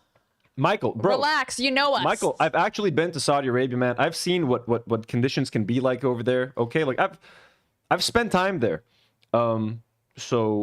And I was actually, like, the company that I used to work with, we did a lot of projects, or we tried to do a lot of projects for Saudi Arabia. So I actually spent many years working on television shows and developing ideas for shows that were essentially propaganda for Saudi Arabia. And I felt pretty shitty about it, to be honest with you. I never felt comfortable doing that. And I would always be afraid to criticize Saudi Arabia on my podcast because it was like the main source. It's where all the opportunity, because they have all the money. This is where all the funding is coming from right now. If you want to make entertainment in the Middle East, you want to make like a TV show, you want to like fund a movie and try to get it funded here and like film it here. Saudi Arabia are the people that have money right now. They're investing so much in entertainment and in TV shows and movies, again, to launder their image. And I know that. I'm not a fucking idiot. But it's just rich coming from Americans and from Europeans when they are literally funding the worst genocide to ever happen in the history of the world. And we are all watching it happen right now with over 680,000 dead individuals. Once you stop the genocide, I'll start complaining about Saudi Arabia. How about that? End the genocide, and then we can start condemning Saudi Arabia for what they're doing. Master Redcoin sends $5 and says, donation to make Tamaki's unemployment fund. Keep up the great work. Ellen says, if they were performing to make the U.S. government better whenever they performed here in the U.S., you'd have a point. Also, why should we not shame people and come the fuck on? Just because America bad too doesn't mean we shouldn't shame these people. I mean, Ellen, I hear you, but Americans, I'm sorry, you guys think you're better than everyone else, and stop shaming comedians for, oh, you're performing in Saudi. Well, I mean, how is America better than Saudi Arabia? Please explain in the live chat right now, Ellen. How is America? How many people has America killed in their wars versus how many people have Saudi Arabia killed in their wars? Please let me know. People are saying that it's a false comparison because you're comparing a government-run event to private gigs in the US, which to people in the chat is not equivalent. But what makes it government run? Is it like the Ministry of Culture or something that organized the event? The Ministry of Culture Who is else essentially is going to organize the event? The Ministry of Culture. I'm confused about that. The Ministry of Culture, like Ministry of Tourism, are kind of responsible for creating these things. Yeah, ministries and countries do these things. Like, I'm sorry that it's a fucking memleket, it's a kingdom. And like, I'm sorry, do shit like there's that. also a lot of Islamophobia that's in this. I'm sorry, like people complaining about women's rights in Saudi Arabia. Just say you hate Islam. And I know not all Muslim countries have the same laws as Saudi Arabia. Saudi Arabia has very strict Muslim rules, but a lot of the criticism, you mean Sharia? Sharia law essentially, but a lot of the criticism that is made against Saudi Arabia, let's just call it what it is Islamophobic, or it's people just not liking Islam. Okay. And hey, there's a lot of things that I could complain about Islam, things that I don't agree with, but I'm not a Muslim. Django said, what's the point of not shaming them? Allow this to become further normalized. That's a bad plan. We're literally shaming them. We're saying that they're spineless and they're hypocritical. I'm telling you it's shit, but I'm also telling you, you need to do something about your own fucking country. Do something about your own fucking country that is currently genociding Arabs before you start criticizing people for performing in an Arab country. This is a lot of built-in racism that some people might have that you guys aren't sure of, okay? But it's so easy to criticize Saudi Arabia. Why is it so easy to criticize Saudi Arabia? Oh, they killed Jamal Khashoggi. Yes, they did. They fucking chopped him up into tiny little pieces in a fucking embassy. That's what they did. And the U.S. killed MLK. How many people did the U.S. fucking kill? How many Jamal Khashoggis are fucking buried in the Nevada fucking desert? How many fucking Jamal Khashoggis? Please, let's wait and count. How many journalists have been killed in Gaza, Palestine by American weapons supplied by the American government to the Israelis? I'm waiting. Please, list. Start counting. Django Fett says, you two are confused. Bro, I'm not here to defend Saudi Arabia. I'm not confused either, no one here is confused. No one here is defending Saudi Arabia. But take a second to listen. The U.S. is the most violent and belligerent nation in the history of fucking countries. So unless you fix your own shit at home, stop complaining about other countries. That's what I'm trying to say. Jim D. Duker sends $5 and says, government entities in the U.S. provide the licenses for every business that offers live entertainment. Exactly. All these private companies that invite these artists to sing and perform there have a license provided by the U.S. government. Whatever money they make from said show is going to be taxed. That money is going to directly fund the U.S. government in buying weapons and supplying weapons to the Israelis. I know you guys don't like being told that, oh, how can America be as bad as Saudi Arabia? Did you not listen to what I was saying about yesterday about Trump and the social media laws? Are you guys not listening? Ellen says no one is defending the U.S. My lord. No, but you want to make Saudi Arabia seem worse than the U.S. That is what you're trying to do. It is worse to perform in Saudi Arabia, according to you, than it is to perform in the United States. I challenge you to answer me. How is it worse and why is it worse? The Undead Mew says, y'all are not being good faith. Wubba Brubba says, let's be real, it's hypocritical. Yeah. Anthony's basically against people being hypocritical when their own countries do the same thing. Look, I knew this was going to be, I know the popular thing to say is, fuck them for performing in Saudi Arabia. How could they? How could Bill Burr perform in Saudi Arabia? I'm sorry, how could Bill Burr perform in fucking America? You guys are currently genociding Palestinians. What else can I say? I like people are upset. Type, guys, you know what? This is democracy. Agree to disagree. Let's move on. And by the way, like, I'm not afraid of my live chat. If you guys disagree with me, hey, it's healthy to disagree. If you guys agreed with every fucking thing I said, that would be fucking weird. And if I agreed with everything you said, and if I was too afraid to say what was on my mind because I'm afraid to lose 5 viewers, then that's okay as well. I'm not dying on the Saudi Arabia hill. I don't really care about this. So whatever. Guys, I used to work for a company that literally made shows for Saudi, and I'm telling you, I have I feel bad about that, and I feel conflicted because I don't like Saudi Arabia. I don't like the government. In fact, I'm not even gonna say it. No, I'm not gonna go that far. But I will tell you, what I will tell you is, the U.S. has done way worse things around the world. The U.S. has caused way more pain around the world. The U.S. has murdered a lot more people. The U.S. has started a lot more wars than Saudi Arabia. So if you think Saudi Arabia is an immoral country, then just look deep down into your own country. Manus Arcade sends another 5 and says, they're laws from shit people, not Muslim or Islamic laws. Kokono says that is an unforgivable sin, Anthony. Wait, what is it?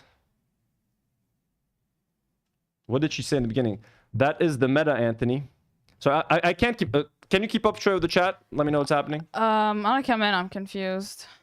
Ellen says it's a propaganda... It is a propaganda show, Ellen. I know. I know it's a propaganda show. And in the sense that how many it's propaganda. But how many propaganda shows exist in the U.S.? Yeah, how many propaganda shows exist in the U.S.? Ellen, everything you're accusing Saudi Arabia of doing, the U.S. has done the same. Maybe there's the kafala system in Saudi Arabia that the U.S. doesn't have. That's good. You know what I'm saying? Guys, 2 things can be bad, for real. 2 things can be bad.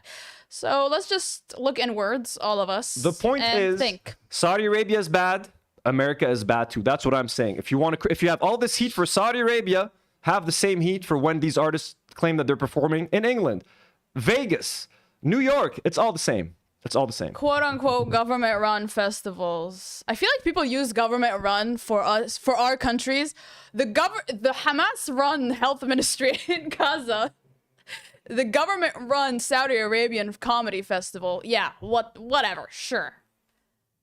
Moving on. What's next? I'm sorry to piss you guys off. You know what I mean? Ooh, AI. Okay, let's get it. I think it's good to piss each other off. You will never understand our positioning. You cannot box us.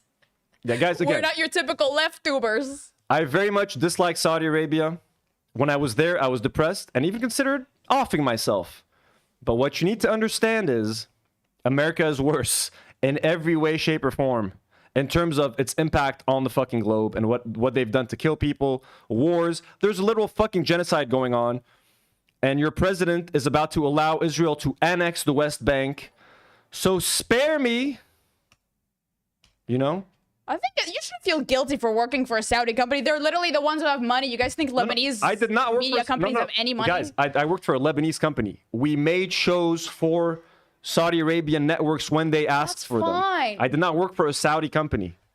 There's no ethical consumption under capitalism, as they say. Far Twain says U.S. is worse than Saudi Arabia, but AB is worse than both. Also, are we doing the Aamon video? What's Aamon video? They've been talking about this fucking animation video this entire time, and I'm like, I don't want to watch it. Kiko Garden Sailor Moon sends $5 and says, to be fair, many are criticizing their countrymen for accepting the gig. Fuck Russell Peters for performing in the US and or Saudi Arabia, though. I mean, even Canada. That's the thing, guys. Even Canada sent money to Israel, and Canadians are supporting Israel. Like, technically, fuck everybody is what I'm trying to say. Stop getting angry. Oh, they're performing in Saudi Arabia. Let's only be outraged when they do that. No. Honestly, save your outrage for when people perform in Israel. That's the worst thing that you can do right now. I think people have outrage when And Ellen, and by the way, just to Ellen and everyone who's disagreeing with us, I love you all for being here, and I love the fact that you're here and having a spirited debate in the live chat. Who else was disagreeing with us? Michael C, Ellen, Django, anyone who's angry at us. It's okay, but try to understand what I'm saying is Saudi bad, America bad as well. That's what I'm saying, okay? And I very much appreciate you guys, and I appreciate your different opinions and the ability to have these dialogues and these conversations. All right? So very much, we love you all. I do think people have, criticize, like, for example, the people who go to the Trump dinners and perform for Trump, etc. Like, people do have that energy towards them. So it's not a completely lost Ellen, cause. They're not performing for the government directly. I just need you guys to understand that. They're not performing for the Saudi government. There might be some Saudi officials sitting in the front row, but people can buy tickets and attend the show. This is for the public event. This is for the general Saudi public. They're not performing for the king and princes and stuff. You know what? We should go and live stream it. Okay, so what is Aamon Animations? What is that? They made a video about Ethan. Something. Maybe I should do that on a separate video tomorrow. Yes, do that on a separate video tomorrow. Let me just look that up. Read comments for a second. Okay, Namjoon said, it's obvious Karine and Anthony don't fuck with Saudi. They are just pointing out the hypocrisy of level of hate on Saudi versus the US/Western states. Yeah, true. Yo, That's what okay, we this is did. pretty... I'm thinking of doing this tomorrow, if anything. But, like, how? Okay, they're saying now. You can just stream it. Fuck it, let's do it. No, we're gonna talk about the AI actress. I know, this is only 15 minutes. It's 10. You don't want to do it? Karine doesn't want to do it. Guys, Karine doesn't. Do it. I don't want to be the bitch that ruins the stream. Let's do it. Let's play it. Far Twain sends $2 and says, you made me angry, now I'm on Ethan's side. Fuck, Far Twain, no. Is Ellen still mad at us? Ellen's mad as fuck. They're gonna cancel their members. Ellen, relax. Jesus Christ, Ellen. They're gonna leave the Discord. Okay. We're gonna do got all my rant over when no one gives a shit. Got all ranty over when we give we give a shit. Okay, Karine, can you do a poll of when we should watch this? I can't do a poll. I don't have the facilities on. I can't I don't have the tech. Okay. To do with a Start a poll. They're all gonna vote yes. Do I watch Aamon today or tomorrow? Today. I don't want to type this right now. You need to figure out how to do a... Aren't you a thing? Aren't you a... What's the word? Mod? Okay, so for some reason, I can't pin anything. I can't... I don't know if there's level to modding or what. Type. Everyone vote tomorrow. Okay, let's start with the AI actress. Let's move on because this is shit content. Multiple talent agents are reportedly in talks to sign AI actress Tilly Norwood, created by AI talent studio Xiao. I don't know what the fuck this is. Let's read the article. This is what she looks like, by the way. This is pedophilia. Talent agent circle AI actress Tilly Norwood as studios quietly embrace AI technology. Zurich. What the fuck? Let me pause this thing. Pause on this site.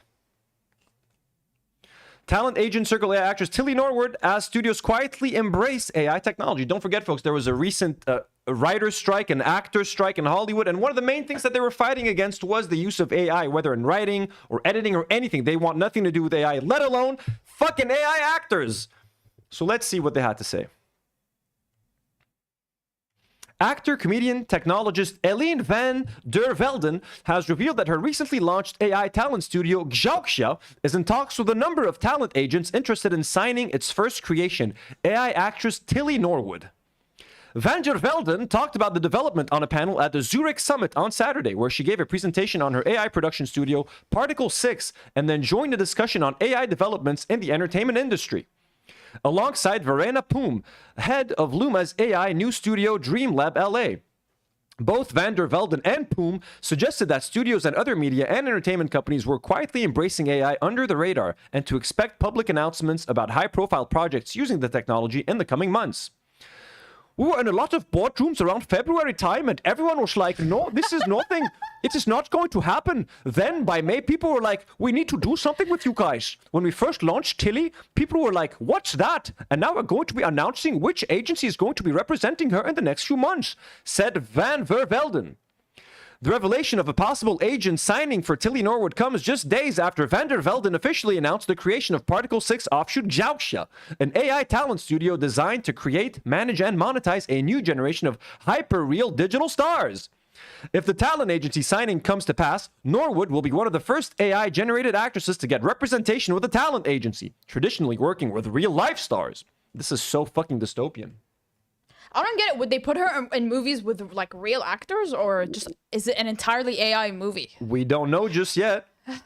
Former AI artist Poom, whose appointment as head of startup Luma AI's new studio DreamLab LA was announced in July, concurred with Van der Velden on the mood changing at the studios. I remember having meetings with the studios as an AI artist before joining Luma. Some said, "Oh no, we're not Wait, what's that? Who's saying that?" I remember having meetings with the studios as an AI artist before joining Luma. Some said, oh no, we're not using AI. I knew some were lying. They were already secretly working on some stuff, but some were not open to it at all. Then definitely this year, kind of like March, April, people called me and wanted to talk to me, she said. They were discussing me about being a liaison between directors and the AI artists. At that time, I was traveling around a lot and educating about workflows and pipelines and how it can be integrated. And then all of a sudden, that was becoming very interesting to them. It was a different language to them, and they were like, we really have to get people from the outside that have worked in the AI industry. This accent's fucking crazy, Anthony. Ellen is still... Why is Ellen... Ellen, who are you arguing with right now in the comments? Ellen, that's what we were saying, Anthony. Calm down and stop ranting. Ellen, I've moved on to another topic. Maybe... she's behind, Yanni. Yeah, Ellen, I think you're behind.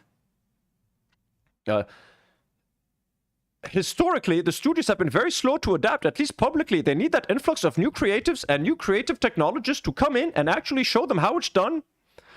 You can assume that a lot of them are already working on it.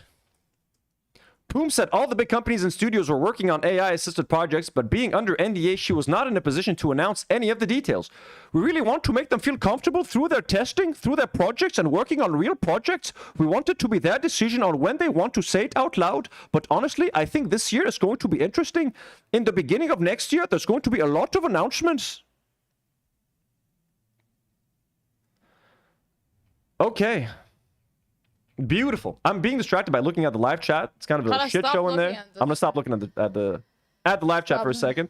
She looks like Vanessa Hudgens, like a young, teenaged Vanessa Hudgens. So Variety says the creator of AI actress Tilly Norwood has released a statement following a weekend of heated backlash. She is not a replacement for a human being, but creative work, a piece of art. Like many forms of art before her, she sparks conversation, and that in of itself shows the power of creativity. So people have it. It's a Dutch accent, folks, or German. Where's she from? Was she Dutch? I'm trying to do a Dutch. The AI? I don't know where the fuck she's from. The AI lady. She's I don't know European. where she's from. So people, understandably went fucking crazy over this announcement. So they're pretty fucking angry in the live. They're pretty angry. They are angry in the live chat, folks. That's true. The live chat was really throwing me off. No one's angry anymore. No one's angry. People were angry on Twitter. So AI actress Tilly Norwood draws backlash from... Okay, so let's read some of the backlash first. Melissa Barrera, hero on the show. We love Melissa Barrera. She spoke out against Israel very early on when the genocide started.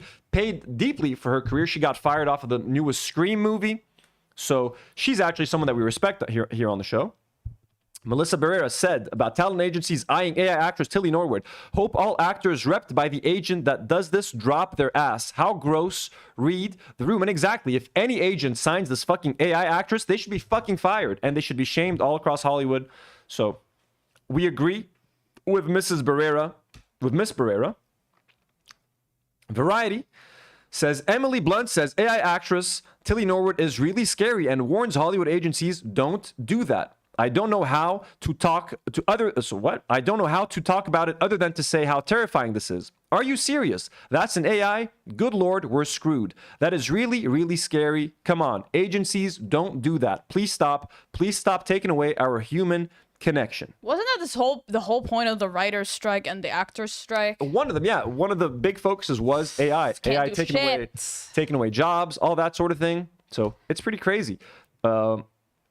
So this guy made a good point. Michael's number 2 Italian restaurant said, pretty telling that the industry's first venture into this was to create a teenage girl they could control. She doesn't age and she can't say no.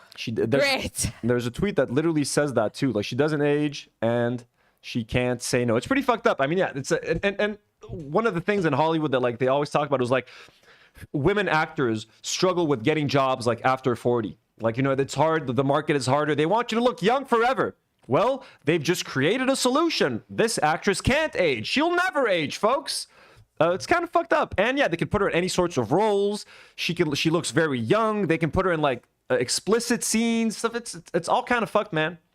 It's all kind of fucked. SAG-AFTRA, so the Screen Actors Guild, condemned the AI actress, and they said, can she act if she's not part of SAG? Technically, no. Not in all projects. To be clear, Tilly Norwood is not an actor. It's a character generated by a computer program that was trained on the work of countless professional performers without permission or compensation. It has no life experience to draw from, no emotion, and from what we've seen, audiences aren't interested in watching computer-generated content untethered from the human experience. It doesn't solve any problem. It creates the problem of using stolen performances to put actors out of work, jeopardizing performer livelihoods, and devaluing human artistry. Additionally, signatory producers should be aware that they may not use synthetic performers without complying with our contractual obligations, which require notice and bargaining whenever a synthetic performer is going to be used. What do you mean whenever? Don't allow the use of synthetic performers unless it's like a CGI creation. It's like a monster for like a movie, like you've been doing forever. Yeah, like I don't get what makes it's not an act. Like, yeah, she's not an actor. She's like an AI image that they can transport. But I think the point is to create an actor that can be used in multiple movies. Like this is you know what I mean? Like Star Wars Episode 12 starring Tilly Norwood, and then you can have Tilly Norwood in a Marvel movie, and you can have her in a drama. They're just gonna, instead of having a real actress, you have this other actress that you see from project to project. That way, they don't have to create new fake AI characters every movie. You'll have actors, just like you have normal actors, and they'll just take on different roles. I get what they're doing, but it's just fucked. How is this cheaper than just hiring actors? Because you don't have to pay her a salary because she's not real. Yeah, I'm sure. You don't have to money to do all of this. You don't have to pay Tilly Norwood residuals. Tilly will never ask for residuals. She's never going to ask for shorter work days. She's never going to ask for a what are they called, an intimacy coordinator on set, because she's not a real person, right? So you just the savings start coming. You hire Tilly, start saving money. That's how easy it is. And that's how you can break labor laws legally. Even Whoopi Goldberg, folks. Whoopi Goldberg had something to say. The problem with this, in my humble opinion, is that you are suddenly up against something that's been generated with 5,000 other actors. It's got Betty Davis's attitude. It's got Humphrey Bogart's lips. Listen. Awesome rereferences. Yeah, like Whoopi Goldberg, I love it. Whoopi, we know you're old as shit, but can you please make some Humphrey Bogart. Yeah, make some contemporary references. Oh, Betty Davis's attitude and Humphrey Bogart. We don't know. People don't know what the fuck you're talking about. She's Whoopi? got Barbara Stanwyck's eyebrows. What are we talking about? She's got Sammy Davis Jr.'s moves. What? Who's Sammy Davis Jr.? Come on, Whoopi. So it's got Bette Davis's attitude, say, and Humphrey Bogart's lips, and so it's got a little bit of an unfair advantage. But you know what? Bring it on. You can always tell them from us. We move differently. Our faces move differently. Our bodies move differently. Hopefully, we'll be able to hold on, because what this means is AI in the workplace, not just my workplace, but in every industry. Some industries are using AI now. People talk about people are so lonely they don't have a connection. If you stick with this, with AI, you won't have any connection to anything but your phone. Whoopi's like asking them, she's like, hey, bring it on. They can't do what I do. Her face can't move like my face moves, or like Humphrey Bogart's face used to move. They can't make the view like Whoopi does. Anyways, so let's see some of the backlash. So, yeah, her creator defends her after all this backlash. She's a tool, not a human being. So the creator of AI actress Tilly Norwood has released a statement following a weekend of heated backlash over the news that talent agents were already interested in signing the digital character. To those who have expressed anger over the creation of my AI character, Tilly Norwood, she is not a replacement for a human being, but a creative work, a piece of art. Like many forms of art before her, she sparks conversation, and that in itself shows the power of creativity. Eileen Van der Velden wrote in a statement on Instagram, also posted on Norwood's own. Oh, she has a fucking Instagram page? Oh, let's go on her Instagram. I see AI not as a replacement for people, but as a new tool, a new paintbrush. Just as animation, puppetry, or CGI open fresh possibilities without taking away from live acting. AI offers another way to imagine and build stories. I'm an actor myself, and nothing, certainly not an AI character, can take away the craft or joy of human performance. Tilly Norwood, Instagram, huh? Fuck. Now, I'm not signed into my Instagram, so I don't know if they're going to let me do this. How old is she supposed to be? Like 19? 20? They're making her pretty vague looking. So she has 33K followers. Holy shit, already? Tilly Norwood, 33,000. What's her bio? You'll either get it or pretend you don't. I'm a creation. AI art, aspiring actress. I got to sign in. So here's her account. She's got some pictures. She's got some reels. Oh, this looks so fucking fake. Oh, looks terrible. Okay. I mean, look. It's not well run. She looks normal in terms of like her pictures. This picture looks kind of real. This is maybe real-ish. These, the one with the phones, these have the AI glossy finish. This is horrible. Her with the swords and shit. The one where she's waving this one looks bad. This looks okay. This looks fine. The clothes is like whatever. Yeah, this that looks one like looks Pinterest. AI as fuck. Yeah, this looks like just anything off of Pinterest. This looks like it's off Pinterest. This is weird. Oh, so here, this is the statement. Okay, so anyways, we don't need to fucking look at this. So this reminds me of Lil Michaela. Do you guys remember her? Well, this reminds me of a movie from 2002 called Simone, starring Al Pacino. So if you guys have ever seen this is old. I don't even remember if I remember the trailers for this. Simone? So this movie is about a producer's film is endangered when his star walks off, so he decides to digitally create an actress to substitute for the star, becoming an overnight sensation that everyone thinks is a real person. And her name was Simone, but it's like Sim 1. It's written Sim 1. So if you guys are interested, this is an old-ass movie. I don't even know if it got good. What year? 2002. It's got a 6.1. Was it old? It's 2002? Shit, I was fucking 11. Yeah, I was 2. I mean, it's not old still. It's got a 6.1 on IMDb. I wonder if it like holds up with everything that's happening today. Oh my god, wait, I want to watch it. I'm gonna add it to my list. Yeah, I kind of want to watch it now again. Reminds me of the film Smart House. Babylon Marduk. Remember that one? Says it's so damn good. I want to add this to my list as well to rewatch it.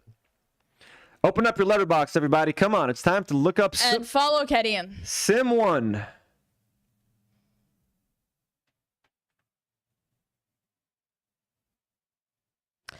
This is like that time when COVID started and everyone started watching Contagion. Oh, I watched that on like the first 5 days. Everyone was like, fuck, we're all gonna die. And then we did. That was a good fucking movie, though. Contagion was good. Okay. So, what do you think about AI actress? I'm not jazzed about it. What do you think about this whole thing? Tilly Norwood. Yeah, I mean, look, to me, she looks fucking 12. This feels like Marvel low-key. Like, you know when the Marvel actors act alone on a green screen and they don't see in front of them? I feel like that would be the actor experience with her. I mean, look, I hate AI. You guys know what I think about AI in all sorts of aspects. I don't like it when it's taken away so many jobs. It's going to ruin the world unless people start earning a fucking basic government supplied income. You know what I mean? Universal basic income. Unless the government starts giving us like $5,000 a month to just sit at home and do nothing because AI is doing everything for us, it's going to be fucked. I don't want to watch. I lose interest anytime I know that I'm reading something that was written by AI. If I'm watching an AI video, all that sort of thing, I kind of stop giving a fuck. My brain just doesn't care. If I'm listening to someone reading like an AI text, I just stop listening. I stop paying attention. That's all I can say. I think this is fucked up. This pushes the most like dangerous and fucked up stereotypes in Hollywood. Like, we're gonna make a young actress that never ages. How old is she? Are you gonna put her in sex scenes? If an AI develops a conscience or like a fucking personality, can they say no to certain, like the whole thing is, we can get really deep into this thing. Like, can she say no to a sex scene? Is she allowed to say no to a sex scene as an AI performer? What if she becomes sentient, bro? The whole thing is fucked. But it's just taking away jobs from actual performers, actual actors, actual human beings, replacing them with people that don't age, that don't get tired, that can work. You know, actors can shoot up to 8 to 10 hours a day. Then they're contractually obligated to have like a break or to have a meal or a snack. Tilly Norwood doesn't have to do any of that. She'll never age. She'll be in movies forever. The whole thing is just fucking weird, man.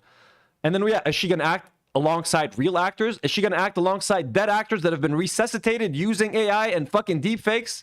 Oh my god, like they did with Carrie Star Wars. Carrie Fisher. Carrie Fisher. Well, they did it with the fucking... Imagine they had today's tech back then. They did it with Grand Moff Tarkin in Star Wars. He had more lines in Star Wars Rogue One than he did in A New Hope. The whole fucking CG characters. But yeah, it's horrible. I don't know. I don't like it. And it's weird and it's creepy and they're going to use her in creepy ways and then it's just fucked. And they've made a child essentially. And then they're going to make porn of her. You're letting Hollywood make a young child that they can control that'll never grow old. At least she won't get residuals.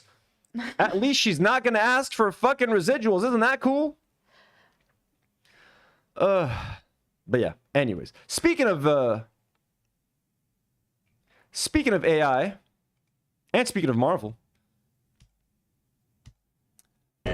there was the LA Comic-Con that recently happened. And it was announced like a week ago that they were going to have an AI Stan Lee hologram.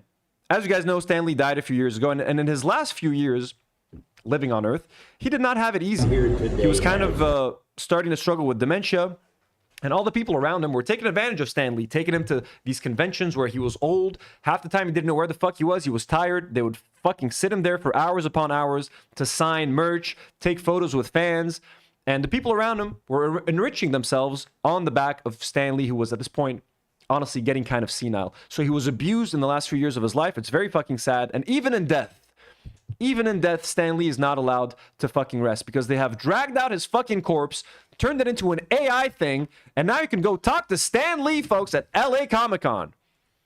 Want to have a conversation with the legend himself? I'm here today as Hollow Stan to join you at the 2025 Los Angeles Comic-Con. For decades, I had the thrill of spinning yarns about heroes and villains in that mighty Marvel manner. But the real heroes have always been you, the fans, whose excitement kept those stories alive. The world may be a little nutty now and then, but as long as we share our stories and imaginations, there will always be room for hope, heart, and heroism. So thank you for keeping the dream alive. Excelsior! What do you think about the X-Men legacy being so tied to the civil rights movement? Great question. It's just like loading, like just like standing there loading, absorbing the information. The X-Men's struggles for equality and acceptance were indeed inspired by the civil rights movement. Larry, I think it's safe to say that Stan Lee and the creative team drew parallels between He's literally turned into a Google search now. Yeah. Like, you're supposed to be Stan Lee. You're supposed to say, not Stan Lee came up with him. You ruined the illusion. The X-Men's fight for coexistence with humans. Even in death, Stan Lee's still senile. Just kidding. Indeed inspired by the civil rights movement. Larry, I think it's safe to say that Stan Lee and the... CH asks, how is this legal? It's legal because his family, or whoever has the rights to his estate, probably signed off on the rights to do this. You know what I mean? They had to get probably the approval of his estate. I don't know who. Maybe his daughter signed off on this. Creative team drew parallels between the X-Men's fight for coexistence with humans and the real-world struggles of marginalized communities during that era. This was a powerful way to address social issues through... So it's just turned into Google right now at this point. It's like, hey, Google, explain why Stan created the X-Men. And it's just, you're not getting a personal explanation from Stan Lee himself. I could actually explain. I have a great DVD, an interview that Stan Lee did with Kevin Smith many years ago. It was called Stan's Mutants, Monsters, and Marvels. And it came with, I bought a special edition of the Spider-Man 2002 DVD. And I got that DVD as a bonus with that disc. And I really cherish that interview. It goes into a lot of detail about how Stan was inspired to create all of his characters. Some pretty good shit in there. Are people are voting for today, by the way. Well, maybe I'll do it at the end of the stream or something, or tomorrow, folks. Don't you worry. Don't you fret. But it's too short for a separate video. Anyways, this is really fucked up. I had a chance to meet Stan Lee before coming back to Lebanon in like 2014, I believe. He canceled his appearance. I bought a ticket to a comic book convention in New Jersey. I was living in New York at the time. I was gonna go meet him. I paid like $100 just to meet him. I paid another $100 just so that he can sign one of my comics. So I literally spent $200 to meet Stan Lee. He canceled his appearance because he got sick, so I never got to meet him. And I knew this was the last chance I would get to meet him. And sure enough, he passed away a few years ago. But honestly, I'm glad I never got to meet him when I did, because when I was about to go meet him, he was already pretty up there in age. He wasn't really healthy, and I think I would have met him at that time where like he was being taken advantage of, essentially. Like, he wouldn't have even known where he was sitting when I would have walked up to him and met him. You know what I mean? There was like these handlers around him having to tell me, hey, Stan, you're at this. He would like be like, hey, I'm tired. Like, hey, it's okay. You have a couple hours left to go. There's a very sad video about this online. They're making a documentary about how he was abused in his last few years. Anyways, I just wanted to talk about this quickly because we're talking about AI.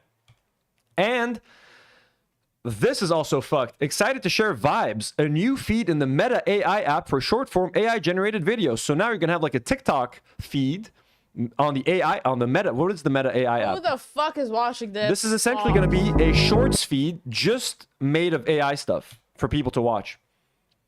Why would you want to watch any of this, though? I don't know. AI stuff. Don't you guys care that this stuff was made with a prompt? What the fuck is going on? Are we in hell right now? And I mean, eventually, I think, but eventually, like young people, once they get used to just growing up on AI content, they're not gonna care about real content. Oh my god, dude, my stupid fucking coworker's 3-year-old child. She brought her over to have lunch with us at work. And they don't know about this. It's fine if I call her stupid. And she has a 3-year-old toddler. And she brought her, and like the toddler wouldn't eat her lunch. And then the mom just gave her her phone. And she was just scrolling on YouTube Shorts looking at AI cat videos. I was like, you are cooking your daughter's brain. She won't be able to form a coherent thought ever. Are you dumb? And yeah, it's gonna be all children. Ever. Ooh, we missed a super by Jim D. Dukers. He sent the 5 and said, your kids need more Harold Lloyd in your life. Who's Harold Lloyd? Some old reference. Can you check if we missed any super chats before the Harold Lloyd one? And I got a story that's kind of like one of my close friends. I'm not gonna say any names or anything like that. They have a baby. No, we didn't miss anything. They have a baby, and I also saw my friend sitting with the toddler watching AI videos of like a cat, of like an AI cat cooking meals for her AI kitten babies. So parents are making their kids watch AI stuff. They're not making the parents they're like everyone is stupid now. They're watching AI stuff. So kids and babies and toddlers that grow up watching AI are not going to give a shit about whether this was made by humans or by AI. It's going to be so normal for them that shit kind of freaks me out, to be honest with you. There are real cat videos. Why would you watch AI cat videos? Why was your toddler holding your phone? Because the cat and the AI cat was like cooking, like she was making. Like the mom, it was like a mama slop. cat. Like it's slop. Watch a movie. Yeah, watch a movie. I know, but like she was kind of cute. She was like chopping up like like the ingredients for the little kittens, and then she was preparing the meal and mixing it all in the bowl. Like, hey, AI, hey, you know what I mean? Guys, I have a 1.5-year-old half brother, and I'm terrified he's gonna be one of those children because I don't trust his mom. And if he turns out to be one of those iPad babies, I'm gonna shoot myself. Yeah, kids should be away from like screens until they're like fucking 5 years old or some shit. No, until they're 13. And I stand by that. I'm very radical about this. 13? I mean, good luck with that. 13, yeah. And I'm putting, if I ever have children, you're not going to an iPad school. You're not seeing the internet until you're at least 10, buddy. We all lived. Okay, I'm trying to open up Twitter. I'm running into some issues. Is the stream still working? Seems like it's working. Yeah, it's working. It says y'all are being butches. Who's calling us a lesbians? Butch? Oh, butches. Okay, Twitter's having taking a moment. Sorry, folks. I don't know what's happening. Okay. There we go. So, it finally happened, folks. Are you ready? Everybody get your hands ready to clap. Jennifer Lawrence has spoken up about Palestine. Karine, cheer. I've never cared about Jennifer Lawrence. J-Law, folks, after 2 years of genocide, Jennifer Lawrence has finally spoken out against Israel. Here's what she had to say, folks. A brave statement that she made after 2 years. I'm terrified and it's mortifying. What's happening is no less than a genocide, and it's unacceptable. Everybody needs to remember that when you ignore what's happening on one side of the world, it won't be long until it's on your side as well. 2 years it took for this brave statement, folks. You all need to remember that if you ignore, just like she did for 2 years, if you ignore what's happening on one side of the world, it won't be long until it's on your side as well. And now we're being expected to celebrate this statement, folks. We're supposed to be like, ooh, finally, Jennifer Lawrence, what a hero. Here's what Claire had to say about it. Very funny to me how actors are suddenly taking a 180-degree turn because it's now a bad thing to be associated with Zionists, but it wasn't 2 years ago, apparently. It took thousands of people to be murdered and the possible loss of their job for those rats to wake up. Also, keep in mind, folks, that on April 30th, 2024, Jennifer Lawrence praised pal Amy Schumer for her medal in standing up. So let's see. The same woman who sided with Amy Schumer and her right to spew Zionist propaganda. You're about 2 years too late, Miss Everdeen. So let's try to find that, right? Let me try to find that article. Jennifer Lawrence praises Amy Schumer. And Jennifer Lawrence, you're botched now anyway. She's botched? They're all botched. Like Emily Blunt. So here's the article from the Daily Mail. Oh, our favorite news source. Jennifer Lawrence praises pal Amy Schumer for her medal in standing up for causes she believes in amid immense fire. Okay, we did it. Jennifer Lawrence had high words of praise for her friend Amy Schumer and her mettle in facing personal attacks for her activism. Amy's choice to use her voice to speak for justice puts her under immense fire, the Academy Award-winning actress, 33, told Variety as part of a profile on Schumer, who's 42.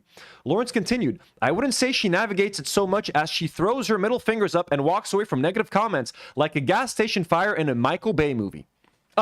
Such a girl boss. Such a badass B-word girl boss walking away with her fingers up in the air with a gas station blowing up behind her. Oh, what a badass, Amy Schumer, for defending Zionism. Schumer told Variety about an instance in March in which she was verbally abused months after stating her support for Israel following Hamas's October 7 attack on a music festival, triggering the ongoing heightened conflict in the Middle East. Schumer said she was in Brooklyn near the subway working on an upcoming film titled Kinda Pregnant when her passerby yelled at her, "Fuck you, Amy Schumer. You're a Zionist. You love genocide." The Trainwreck actress, who has past turned off her social media comments amid vitriolic remarks, said that she's gotten used to it at this point. It didn't even raise my heart rate, Schumer said of the incident on the set. I didn't cry. Nothing. What's up? A lot of people can help it. Schumer said that she can't help herself in making remarks that could generate controversy and a backlash against her. So blah, blah, blah. So anyways, Jennifer Lawrence is out here defending Amy Schumer, who's like a raging fucking Zionist, who's had nothing but horrible fucking things to say about Palestine, Palestine supporters, all that sort of shit. So I'm expected right now to like cheer for Jennifer fucking Lawrence for doing the fucking bare minimum, the barest of fucking minimums. And 2 years in, folks, again, need I remind you, Melissa Barrera, a relative fucking nobody in Hollywood whose career can disappear as quickly as it fucking started, literally stood up for Palestine almost 2 fucking years ago, and she lost a gig in one of the most prolific franchises in history, Scream. She was about to be in Scream 7. She got literally fucking fired over it. That is a person I respect, someone that doesn't have the reputation that Jennifer Lawrence has, someone who doesn't have the backing that Jennifer Lawrence had. Someone like Jennifer Lawrence could have spoken out about this as soon as it fucking started, because she has so much fucking power in Hollywood. She has so much fucking influence. The fact that someone like Melissa Barrera, a fucking nobody, had the fucking balls to do it, I will honestly respect her for the rest of my life. And cowards like Jennifer Lawrence, I don't give a fuck what she has to say about Palestine, to be honest with you. Jim D. Duker sends a $5 and says, I just shared some Harold Lloyd on the Discord server from 1923. Holy shit. Who's Harold Lloyd again? Like a singer? Fucking Harold Lloyd. So he is an American actor and comedian who was born in 1893. Holy shit. You're not helping your rep here. Guys, we're going to watch the video at the end of the stream. I promise, okay? So, this is honestly unacceptable, and I'm not impressed by this. I know Madness Arcade, who we love, kind of likes it when celebrities put out these statements. To me, these things mean shit to me, honestly. Like, this statement is so fucking weak and pathetic after 2 fucking years of genocide. If the best that Jennifer Lawrence can do is be like, oh, what did you say again? I'm terrified and it's mortifying what's happening. And the fact that she's not even she's mortified that it could happen to her. That's what, like, that's the real fucked up thing. She's not even saying that, like, it's so sad for Palestinians. They have no right to self-determination. They're losing their land. What she's really scared of is that it can happen on your side of the world as well someday. If you don't stand up for it there, it's going to happen to you. Who gives a fuck if it can happen to you? It's happening to them right fucking now, Jennifer Lawrence. And this person here agrees with what I had to say about Melissa Barrera. That's why I shared this. The Count of Kino says, Melissa Barrera spoke up from the beginning, risked her Hollywood career, was fired, nearly blackballed, smeared, all for supporting a free Palestine. Any other celeb speaking up after 2 years, now that it's safe and PR friendly, is just a fucking ghoul and an opportunist. And I remember we had a debate, remember, when we were doing the Zionist tier list or anti-Zionist tier list? Yeah. I was like arguing with Nour. I think that, like, yo, Melissa Barrera, literally, what she did took balls because she had no career. When, like, people like Javier Bardem and, like, etc., who are literal A-listers in Hollywood, were fucking sitting there quietly. When I was saying that it's more impressive when a nobody, a newcomer, risks their career to say something like this, because nothing's gonna happen to Javier Bardem. Nothing's gonna happen to fucking Jennifer Lawrence, bro. These guys are literal fucking A-list. They have franchises to their names. So this just makes me respect Melissa Barrera even more, and this makes me respect every young actor in Hollywood, up-and-coming actor that just did not take any bullshit from the beginning and just fucking stood on fucking business. That's what I think is fucking... Ooh, North Star Radio's in the chat says, crazy, it's been 2 years. I know, right? Almost 2 fucking years. We're just a few fucking... We're like a week away from the 2-year anniversary of October the 7th. It's fucking crazy, man. But no respect to me, to Jennifer Lawrence. I don't give a fuck about what she had to say. Weak fucking shit. And speaking of which, we have a bunch of Zionist actors. Remember 2 weeks ago we talked about there were 1,200. Can you read off some of those names, Karine? 1,200 celebrities signed a letter pledging not to work with any Hollywood production if they were working with any like Zionist or Israel affiliated company. Javier Bardem was one of those people who signed that that letter. He also spoke about it very publicly on the red carpet for one of his films last week. The lady that just won an Emmy. Who the fuck are you talking about? The people, the anti-Zionist list. You sent me names on WhatsApp. Emma Stone, Olivia Colman, Brian Cox, Ava DuVernay, Yorgos Lanthimos. Very big names. So a bunch of A-listers signed. Again, to me, too little, too late. Waiting 2 years to sign this fucking thing. But hey, good. It's now socially acceptable to shit on Israel. Good for you. Can you give me some of the highlights of the Zionist actors that signed? By the way, Howie Mandel, friend of the H3 podcast, signed the list. Is he? Yeah, so Liev Schreiber, Mayim Balik, and Deborah Messing among 1,200 industry names rejecting Israeli film boycott in new open letter. It advocates for the erasure of art. Liev Schreiber, the least Israeli. So, look, I like Liev Schreiber. Honestly, he's a good fucking actor. I'm not gonna I like him. She played Blossom as a kid, if I'm not mistaken. Who gives a fuck about her? Deborah Messing. Big Bang Theory. Big Bang. I don't watch that. Deborah Messing hasn't been in anything in fucking years since Will and Grace. So, if these are the three most famous people that they can highlight, they're in fucking trouble. But Howie Mandel, friend of the H3 podcast, folks, Zionist extraordinaire, is among the 1,200 industry names rejecting the Israeli film Can boycott. I read? Yeah, so here's some more names. Michael Rappaport, our favorite guy. Of course. Michael Rappaport wrote the fucking letter. Gene Simmons from Kiss. Sharon Osbourne, our favorite gal. Gene Simmons. Yeah, Sharon Osbourne, no doubt about that. Yeah. The Regina Spektor, do you know her? She's a singer. Amy Sherman Palladino, who did Gilmore Girls. She's a creator of Gilmore Girls and Marvelous Mrs. Maisel, which is Israeli propaganda. Oh, fuck. Yeah. Lisa Edelstein from House. Dr. Cuddy from House. People are saying Susan Sarandon. Fuck yes, but Susan Sarandon, keep in mind, she was very established. Like, Melissa Barrera literally was like in a couple of movies. You know what I mean? Like, her career is just starting. Susan Sarandon has been around for a while. So, again, very impressive. And we love Susan has been on the right side of history for a very long time. But she's very much an established actress. Melissa Barrera literally risked her career. Also, like, erasure of art. We are very okay with erasing Israeli art. I am an artist from Israel, and this is why guys, I love. That's my favorite meme right now. H3 podcast called me an anti-Semite for saying this, but Israelis have no culture. They have no food. They have no art. They have no music. They have no cinema. They have nothing. They have nothing. They have no land. Okay, that's Israeli culture as far as I'm concerned. So let's see what the letter had to say. So Liev Schreiber, Mayim Balik, they have signed, and more than 1,200 industry names have signed a new open letter. I'm sure that, what's his name? The director of, what's his name? Oh my God, fuck, why am I forgetting his name? He played the Bear Jew in Inglourious Basterds. Can you get me his name? He's the horror director. The Bear Jew? He played the Bear Jew in Inglourious Basterds. Get me his name. He's definitely on that list. I'm sure he is. Oh, Greg Berlanti. Donnie Donowitz? Oh wait, that's the character. No. Yeah, Eli Roth. Eli Roth. Eli Roth was a very prominent horror director, has made a lot of Zionist comments, so I'm sure he's on this list. Greg Berlanti, who's, if I'm not mistaken, the producer of a bunch of DC shows on the CW. So Greg Berlanti was the man behind, I think, the Flash TV show, the Green Arrow TV show, Heroes of Tomorrow. If I'm not mistaken, it's that Greg Berlanti.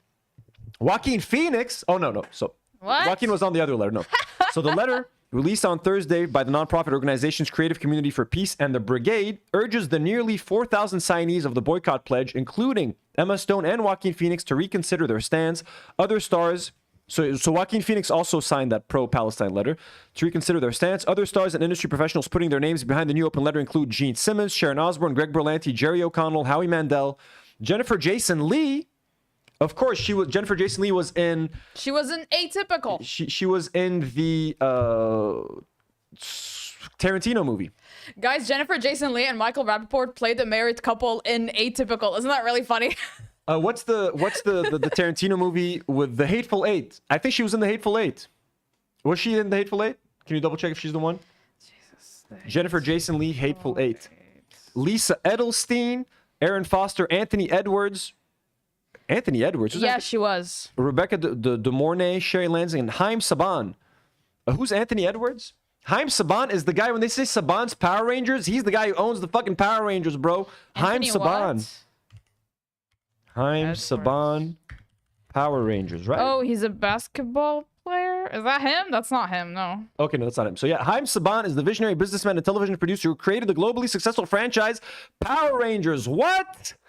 So Power Rangers, folks, Power Rangers is Zionist. What the fuck? Really? Haim Saban? God damn. We know the power of film. We know the power of story. That is why we cannot stay silent when a story is turned into a weapon. When lies are dressed up as justice and when artists are misled into amplifying anti-Semitic propaganda.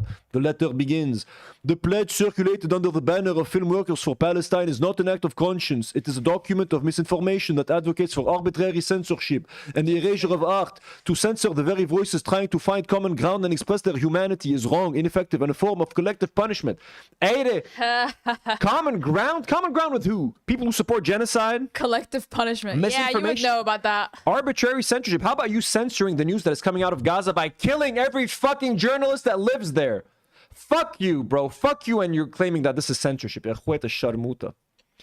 boycott pledge, urgently released on September 8th, said its signees would refuse to work with Israeli institutions and companies that are implicated in genocide and apartheid against the Palestinian people.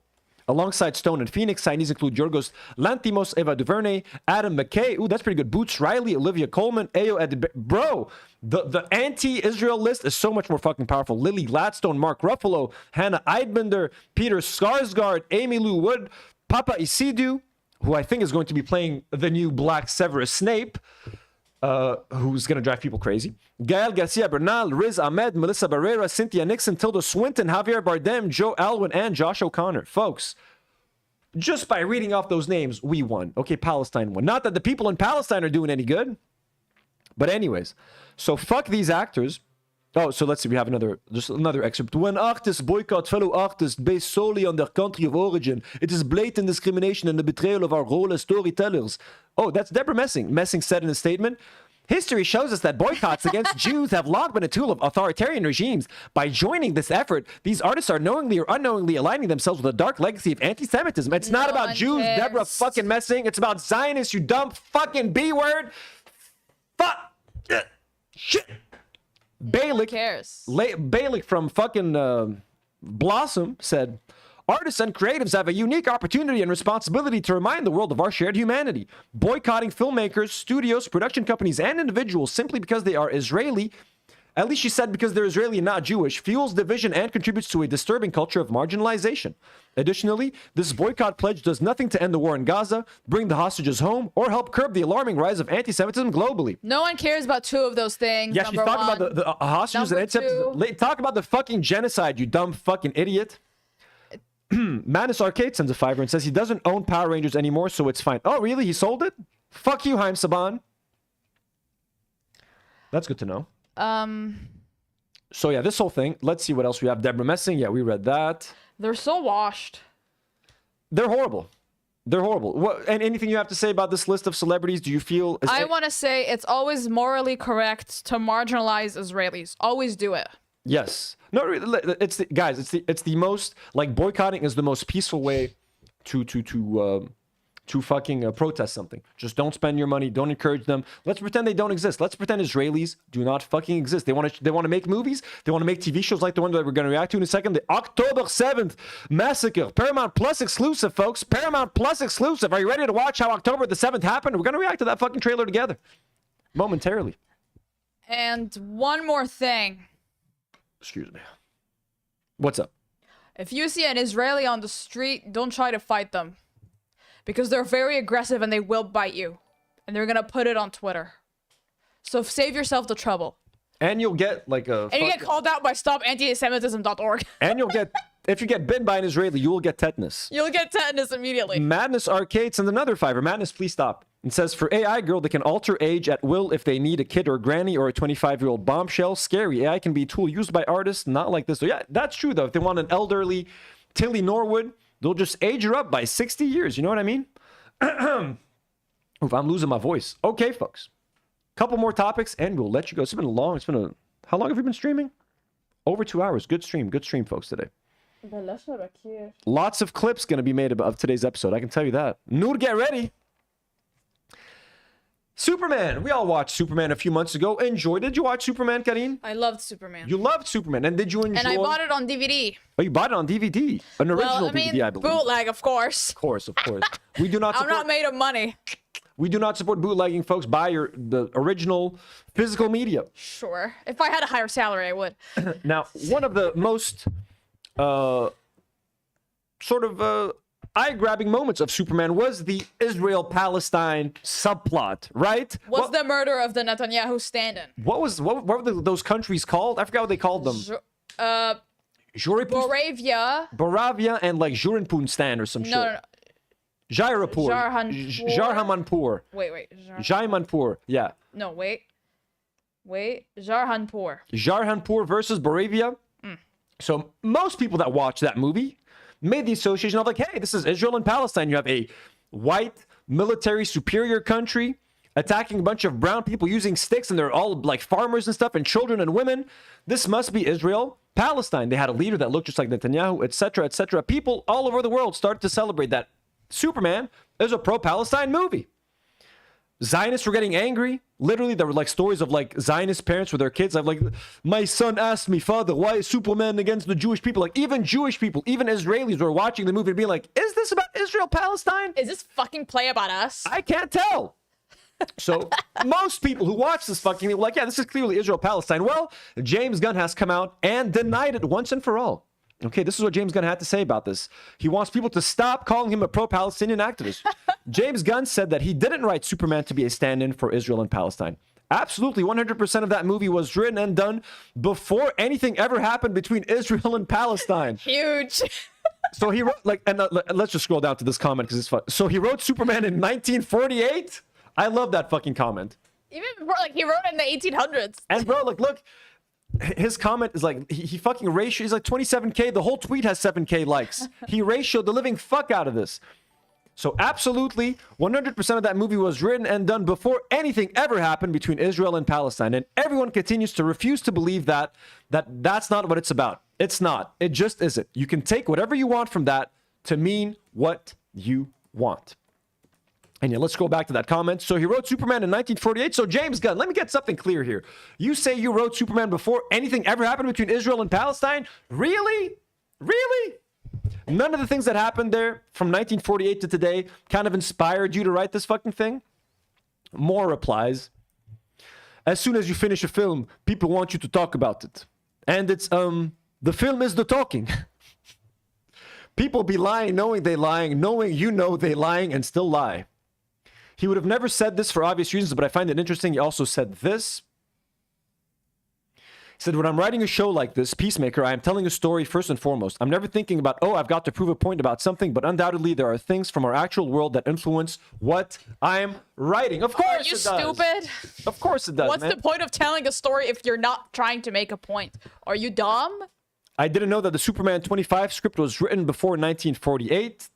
Swifter says, I don't believe you. So no one's believing what he had to say. Anyways, let me give you a reason why I think James Gunn is saying that now and clarifying. And he also made another comment. He responded. Anthony's gonna start defending James Gunn. Guys, are you guys ready? He responded to someone else's tweet earlier too. Someone said the concept of having a whole season of Peacemaker be on an earth full of Nazis, but be too scared and ignorant to admit the Israel-Palestine contrast in Superman. He says that may be what it's about to you, and that's fine. But there are parallels to many conflicts, and the script was finished, I posted photos of it online, before that particular conflict ever began. So I have no clue why you'd need to believe something that is simply not accurate. Let me tell you guys what's happening. The owner of Paramount is David Ellison, the son of Larry Ellison, the owner of Oracle, Zionist extraordinaire, and one of the largest donors to the IDF ever. Paramount, owned by David Ellison, is looking to acquire Warner Brothers. I don't think Paramount, that is run by a Zionist right now, if they do acquire Warner Brothers, for which James Gunn works for, he runs DC Studios, which is owned by Warner Brothers. So all the movies he's making, his whole DC universe is happening at Warner Brothers. If Paramount acquires Warner Brothers, James Gunn is going to be working directly and reporting directly to a Zionist with a fucking hard-on for fucking Israel. and Paramount, again, if you want more proof that Paramount is owned by Zionists, they're the ones releasing the October the 7th show. What's that? This? Oh, awesome. They're the ones releasing this. So James Gunn is going to be working, if the acquisition goes through of Paramount to Warner Brothers, for the fucking Ellisons. Look up Larry and David Ellison, please. They're fucking evil motherfuckers. Let me just look him up for you right now. Larry Ellison. He didn't have to say anything about it, though. He could just ignore the comments. Larry Ellison. This is the dad of David Ellison, the guy who's currently running Paramount. And Paramount is looking to acquire Warner Brothers. If I wanted to say what I wanted to say, I'd get in trouble. James Gunn is trying to play nice to his new boss and to make sure, like, hey, I'm not for fucking Palestine. That whole shit, just a coincidence. He's clarifying it, and that's what I think. In case the acquisition does go through, he wants to make sure that he's safe and protected. Which is a fucking pussy move. Oh, we got some big donos. Dizzle McFizzle sends a 20 and says, just got my government money. That means do not worry, got money. Well, Dizzle McFizzle, our favorite veteran, we salute you, sir. W's in the chat for Dizzle McFizzle. Thank you so much for that government money. Donald Trump, fuck you, we'll take your money. Thank you, Mr. Dizzle McFizzle. Sam Nabawi sends $10 and says, Egyptian living in Seattle, big new fan, very disappointed in AB. Ethan's little bitch. خاين عميل Sam. أهلا وسهلا فيك. بنحبك كتير. Allah يعافيك والله how do we say God bless Egypt? We love Muslim. I'm not gonna say that shit. بنحب مصر. We love you, Sam. أهلا وسهلا فيك بالدونات وري podcast. AB واحد كلب. خلص, we don't even need to talk more about. شو بعد فينا نقول عن AB بعد ما قلنا. Yeah, Sam, we love you. Thank you so much for welcome to the family. Thank you so much for watching. An Egyptian living in Seattle. We hope you're living it big, man. We hope you're enjoying it there. How would you recommend living in Seattle? I've been looking into the Pacific Northwest. Really? You're headed to the States? You're headed to America? No, I'm not. But like in my brain, like theoretically, it looks You're nice. headed to America. Sam, ahla sahla fik. We're very happy to have you here, Sam. We love you. Ahla sahla fik. And you're not the first Egyptian we have in our audience. Madness Arcade sends another 5 and says, Power Rangers is owned by Hasbro. Couldn't find any links between Hasbro and Israel. Maybe I missed something. Okay, so Hasbro bought it off Haim Saban. Good to know. My information was a little outdated. Madness sends another 5 and says, James liked Viola Davis' post in 2018 on March of Return. Intentional or not, it's an important discussion. Ooh, so James Gunn liked Viola Davis' post from 2018 talking about Palestine and the March of Return. That's pretty cool. And Jim D. Duker sent another 5 and says, awesome. Boycott everything unless I like it. Exactly, Jim.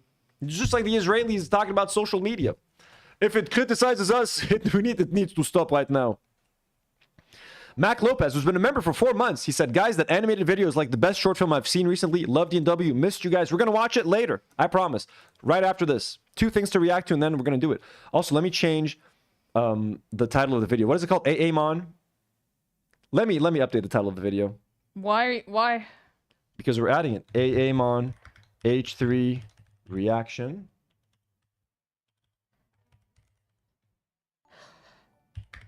Emma Watson versus JK. Superman is still about Palestine, by the way. Because James Gunn's quote-unquote intent doesn't matter.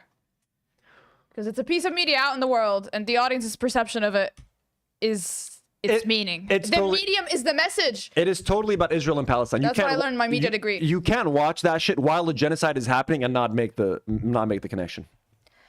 And Mac Lopez has gifted 1 Do Not Worry membership. Sam Nabawi sends another 5 and says, sure, if you like the rain and being constantly threatened by Trump for being an anarchist liberal city. You hear that, Karine? That was for you. He replied to you wanting to live in Seattle.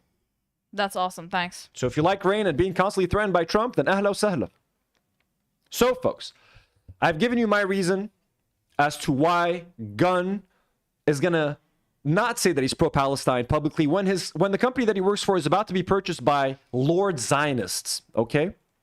And speaking of the Ellisons and Paramount Plus is releasing a new series, folks. Soon. Real stories of ordinary people turn heroes.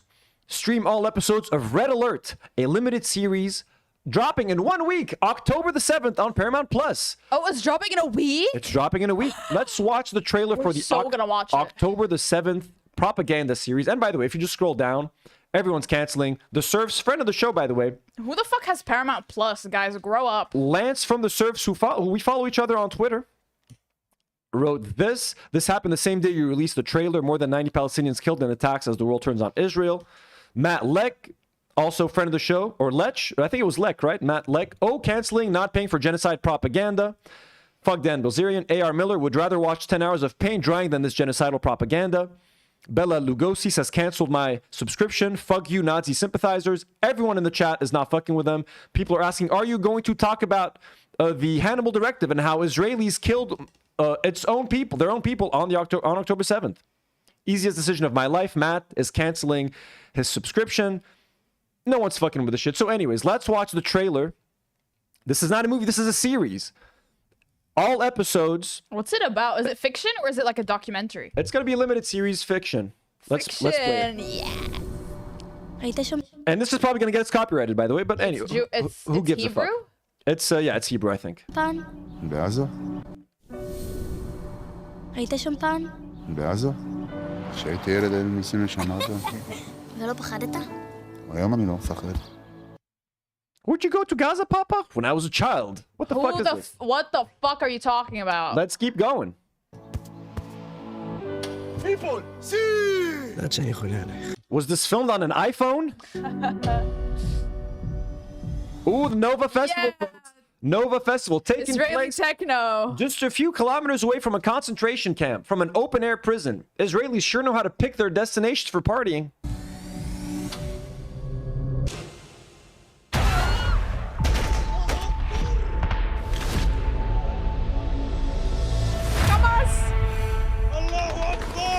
Oh, of course. Of course you had to have angry Muslims running around screaming Allahu Akbar. Of course. Of course. What is that? Oh, they're showing them killing other Palestinians. Oh, I love that. They're showing the Hamas fighters. Hamas are bad, and whoever was part of this, they're killing Arabs. Look at that.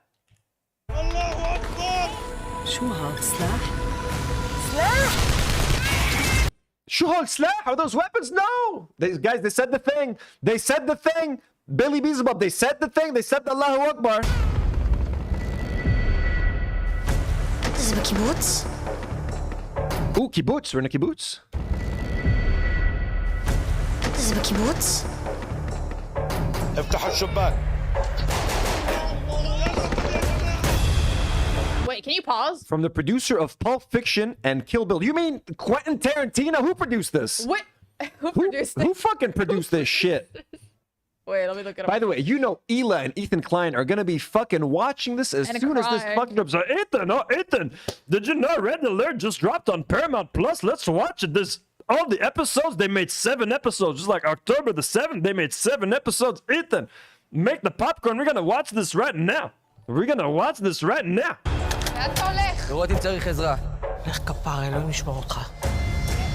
And the executive producers of Homeland and our boys, of course Homeland. Homeland, yeah. The most fucking racist show that ever fucking happened. נורמלית, לאן שלחת אותו?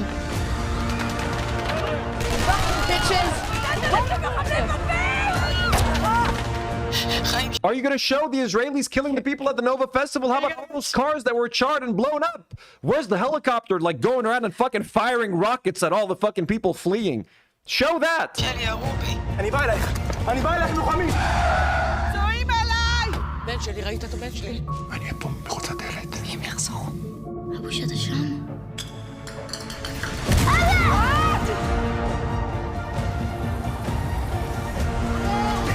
Please, not the wallet.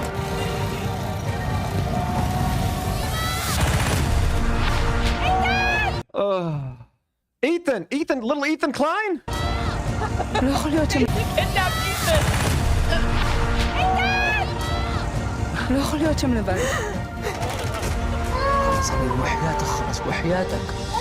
Yeah, is this wow. Is this the Batman music? Are they using the fucking Batman music? They're showing that the Palestinians were also very hurt by October 7, guys. Oh, show me what did they say? Ethan! לא יכול להיות שם לבד. So he's Palestinian and he's also like I think his wife was killed by the guy at first. They were in the car. He's like, oh, hey, that's left. They shot the wife. Now he has to raise the baby by its own because of Hamas. Because Hamas killed his wife. אני מחתן את הבת שלי עוד שבועיים. אתה בא לי בדרך. אנחנו קרובים חיים שלי. Oh no, is it an IDF soldier getting killed? How sad. Come with us. You took already one child.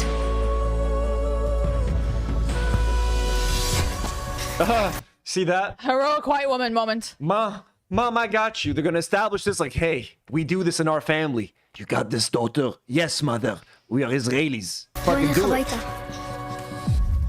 Red Alert. All episodes. Red Alert. All episodes streaming October the 7th. A limited series. Only on Paramount Plus, folks. Who the fuck are the Arab actors in this movie, and how do we hang them for treason? I mean, hey, look them up. Look up the names of the actors. We're not going to hang them. Karine's joking, folks. Of course. Again, Karine, if you say, I'm going to say this on. If you say something that is too wild, my channel, they don't care who says what, Karine. My channel will get taken down for things that you can say. So please, always think twice before talking about death on the show. Please and thank you. Red Alert. We're just taking our precautions, folks. Okay, you know Trump and how what they're doing. So we're not going to hang anyone, but if he wants to hang himself, so who's going to watch Red? Should we watch Red? Can we go to jail for watching this shit? No, it's fiction. I don't know if I want to react to this though online. No, it's probably like garbage. So, anyways, folks, that's the brand new Israeli propaganda Hasbara Paramount Plus, folks, brought to you by Larry and David Ellison, Zionist extraordinaires. And I'm not one of those people that says, oh, look, a Jewish person runs this company. That means the media is run by... I don't believe in any of these fucking conspiracies. I don't fuck with that. But like Larry Ellison is legitimately a Zionist who has donated millions of dollars to the IDF. So it's not one of those... An entertainment mogul is Jewish. That means they must... I'm not saying any of that. I'm not participating in that fucking conspiracy theory. You know, actually, I'm not gonna say anything. I'm just telling you that the guy is legitimately a fucking Zionist. Let's look it up really quickly. Larry Ellison, IDF donations. In 2017, Ellison donated $16.6 million to the Friends of the Israel Defense Forces. According to reports in 2019, Ellison has contributed to funding an archaeological excavation project in East Jerusalem that received criticism from Palestinians as well as Israeli peace activists and some archaeologists. So the man has donated millions of dollars to the IDF. This is not like some conspiracy or whatever the fuck. He's an actual fucking asshole. They have a vested interest in fucking ruining the lives of Palestinians. So fuck these people. You don't need to defend yourself, Anthony, and no one's saying anything about this guy. Dizzle McFizzle, member for 7 months. We love you, Dizzle. Said, so glad I found this podcast. Left is best, and do not worry. We love you, Dizzle. What's up, Karine? You don't need to defend yourself against... No, Larry Ellison doesn't have shooters. You don't need to defend your position about him. Oh, no, I know. It's people like... there's a common theory that, like, the Jews control the media. And like Zionists control media. And a Jewish person controls this company. That means he must be... But no, this is a genuine case of like him being a Zionist who monetarily supports the IDF and is excited to and is happy to. And he's funding these fucking projects on Paramount. And they want to fucking acquire Warner Brothers. Can you fucking imagine Zionists controlling such two big entertainment companies? This is very fucking dangerous. This is very fucking dangerous. Manus Arcade sends another 5 and says, can we mass boycott Paramount like for Disney? I have Paramount free with phone plan. I don't go on it copying US. We have PAL movies. Picks unoriginal. I think after this show, there needs to be a massive boycott of Paramount. Who the fuck? If any of you have a Paramount Plus subscription, please rethink your life choices. I'm serious. Jim D. Duker sends another 5 and says, for the record, all of us in DNW Nation stand absolutely against death. Thank you. That's just for anyone who... Yes, that's for the absolutely. AI algorithm that's going through everything we say on the show. Please, we love you. We are for peace and life. We love artificial intelligence. We love Charlie Kirk. We love Donald Trump. Whoa. We love J.K. Rowling. All of these people. We love we love Republicans. We love the Sinister Six. Manus Arcade sends another 5 and says, Karine, why would you think they're Arab actors? Clearly, they're Israelis pretending to be Arab. That could be the case as well, yeah. Did you find their names? Their names are like vaguely fucking... Okay, like their names seem Arab. واحدة اسمها سيما بسواس. واحدة اسمها سميرة ردي. ما بعرف. And واحد اسمه ناصر الدين شاه. Like they have ethnic names, like ما بعرف. Guys, it's time. We're gonna react to the Aamon video. Okay. I saw the Asmongold one. Didn't Ethan like react to this one on his channel 6 months ago? So let's see. Aamon Animations, 195k subscribers. A channel for satirical 3D horror animations, all for you. This is a 15-minute Ethan Klein short. Let's fucking do this. Yes, you guys asked for it. Karine wants to kill herself because of this right now, but Karine, we're doing this. I didn't say nothing. Together. Yes, we are being sued for copyright infringement, and it's been hanging over our lives like a cloud these past months. Yeah.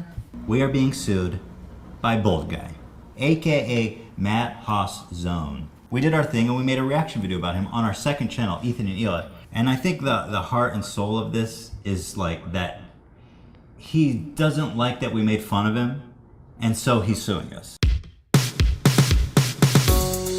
Okay, I love this. So, did you know the story of this, Karine? Like years ago, Ethan and Ela made fun of a guy's video, and then he sued them, claiming that they like stole his copyright, abused his copyright, and he was trying to sue them based on like copyright infringement. Like, you guys you used my video, you made fun of me, and you're using my own original content, etc. They actually won that lawsuit, and that set a very important precedent in YouTube, protecting, basically, the right of react. What was the term that I was looking at? Fair use? Not fair use, protecting fair use, essentially. Them winning established like fair use among creators. We were able to react to stuff online without being fucking sued by people because we are transforming the content. I'm reacting to something, I'm providing some context, I'm providing some commentary, criticism, whatever. They won that lawsuit, and that was a sort of very key victory in terms of YouTube, in terms of fair use, and they were hailed as heroes because of it. And now, years later, Ethan is suing people for reacting to this video because they made fun of him.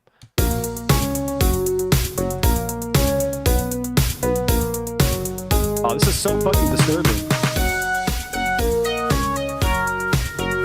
He looks horrendous, bro. Honestly, if anything could make Ethan Klein drop the lawsuits, it could be a video like this. Me asking for it is never going to work. Hassan asking for it is never going to work. Maybe this can do it.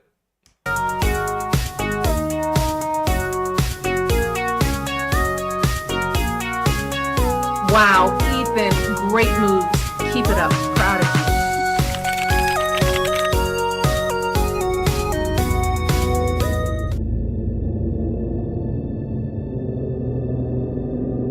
Oh, hi there. It's me, your old friend, Ethan Klein. It's been a while since we've last spoken. Oh my god, the weight loss and shit. This is so creepy. Looks so fucking disturbing. And he's watching Hassan over here, like obsessing over Hassan. In that time, I've had 3 kids, all boys. I've lost 100 pounds, and I've pissed off 75% of the internet. Probably a lot of you guys too. I started a show a couple of years ago with my acquaintance, Hassan Piker, the Leftovers podcast, which we made broadly to goof on the antics of the right. And we went on making the show for about 2 years, and everything was Bro, Hassan's head, the proportions are so fucking funny. Look at Ethan, oh my god, dude. good. Everyone was having fun, the audience was having fun, no problem. That was until this happened. From the river to the sea essentially means the state of Israel is going bye-bye. And over time, I started to learn that my co-host, he really likes terrorists. I started to wonder if I had any idea who this guy actually is. And then I had a terrifying vision. Had I been duped?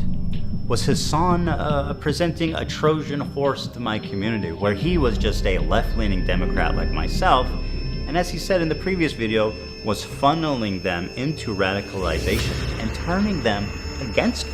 Liberals are some of the easiest to manipulate people on the fucking planet, dude. I learned how much he hates liberals. Dude, I hate liberals, dude. I hate.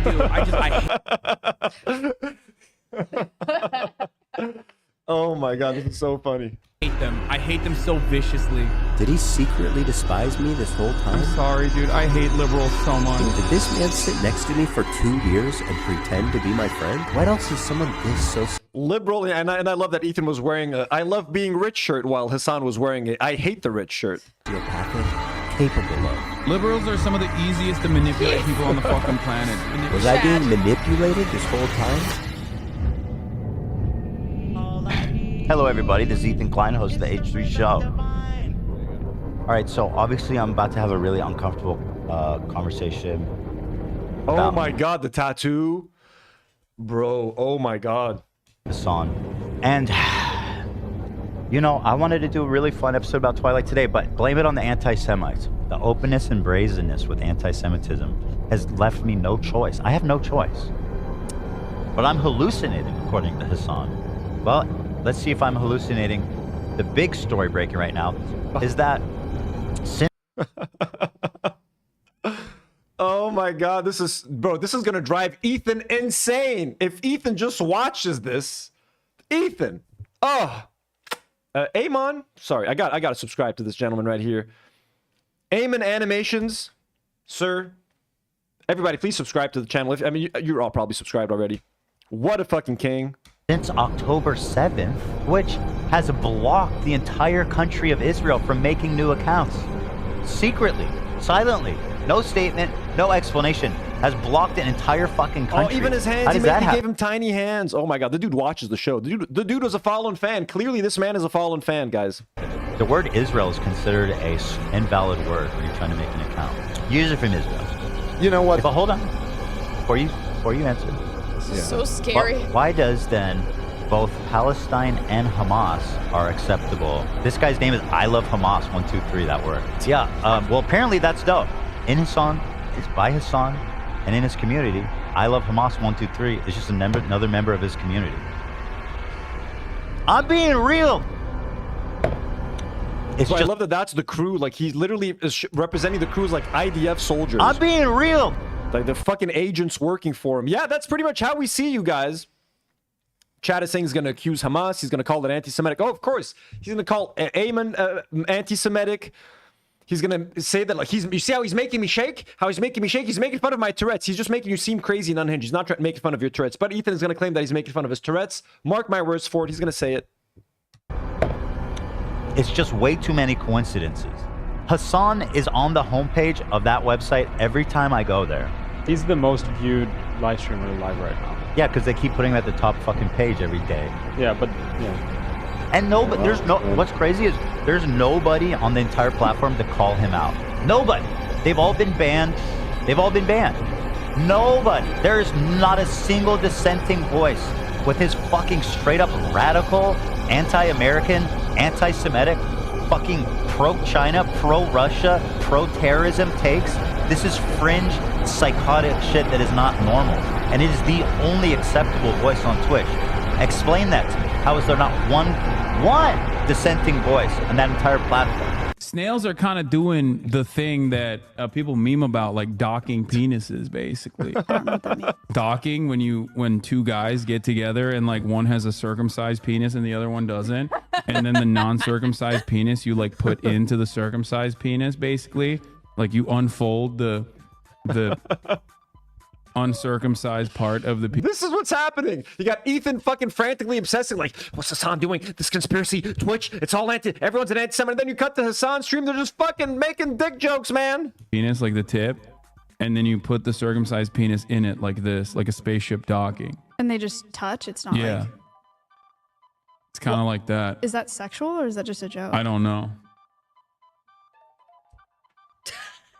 I don't think that it's like that at all. This is Nazi shit! S-tier race? Are you fucking kidding me? And they're trying to run defense. Hassan and all... Ellen sends $2 and says donation to tell you to pay attention to the donors. Have you skipped any super chats? Dizzle McFizzle sends another 2 and says it's a zombie bite. I don't think we have. Ellen, thank you. I think we've caught up with everything, if I'm not mistaken. But we always, Ellen, we don't miss this. We pride ourselves with never missing a fucking super chat on the show. And thank you for the $2 dono, Ellen. And if we missed anything, please highlight it for us in the chat. These fucking people are running defense. And thank you to Dizzle McFizzle for the zombie bite comment. For this shit. I have spent every... Run defense. Hassan and all these fucking people are running defense for this shit. I have spent every waking moment on this project. Except for when you take care of your kids, right? I don't think Hassan knows what's coming. I feel it might be one of the best takedown videos of all time. It's coming together, but I've never been faced with such a daunting task. Destiny cameo! We got a Destiny cameo! What the fuck? I find myself overwhelmed with the quantity of footage, and I have tried everything. Oh my god, look at this. Karine, are you watching? He's reacting to Hassan in his underwear. Hassan smashing a watermelon with his thighs. His other Calvin Klein picture. 8, 7, 6. Launching this nuclear 5, bomb. 4.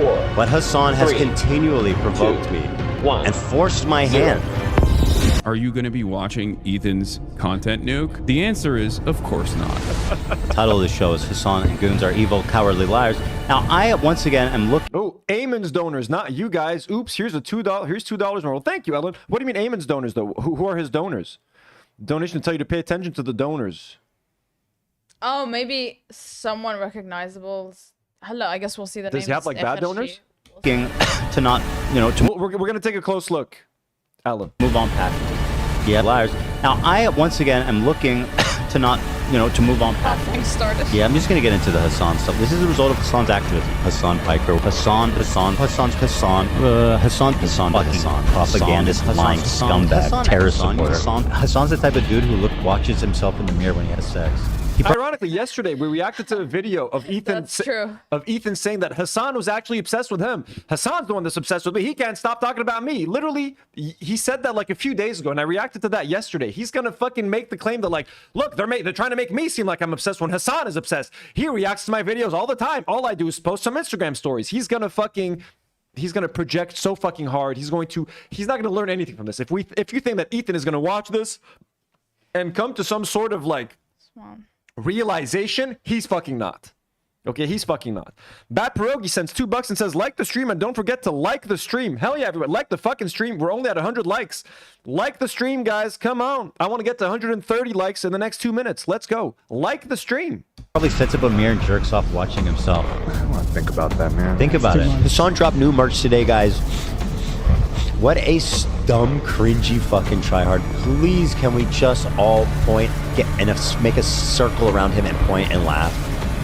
Can we please just fucking point and laugh at him? Yeah, and Ethan, but for real, this is how the internet fucking sees you now. This is how most of the internet, unless your fans are like weird iDubbbz and Anissa hating like fucking psychos, or they hate Frogan and Denims and they're fucking horny for a fucking lawsuit, everyone thinks that you're like this. This is exactly how you're being seen right now. This is exactly how the world perceives you. This is why your crew members are leaving one after the other. Being associated with you is fucking toxic. I didn't even want to talk about H3 today. This was a great H3 free episode, but now this fucking dropped on our lap and I have to talk about it. Why is this? Why do we allow this? This should be illegal and nobody cares. Somebody please. It's insanely pathetic. I'm about to hit Celestial, Nate. Where you at? Celestial? Yeah. What is that? I don't even know what that is. That's what it's called, right? The one after Grandmaster. All right, where were we? I wanted to say they're like trying to chill. They're trying to talk about video games, and Ethan is fucking getting sicker and sicker. Look at that. Hassan is the human embodiment of the Che Guevara shirt sold at Hot Topic. He is that personified. Were you thinking about that in the bathroom? Yeah. I would love to open the stream, but I think things are too contentious.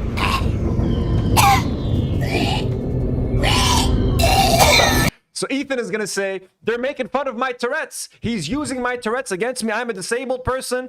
Ethan, we all noticed the coughing develop recently. You cough more when you're more stressed. Your tics are worse when you're stressed and when you're talking about this issue. When you're talking about Hassan, everybody's seen it. You might not want to notice it. Ela might not want to tell you about it, but we've all seen it, and we've been watching you for many years. The hallucinations start to feel a lot more real. Oh my god, the Ela bobblehead.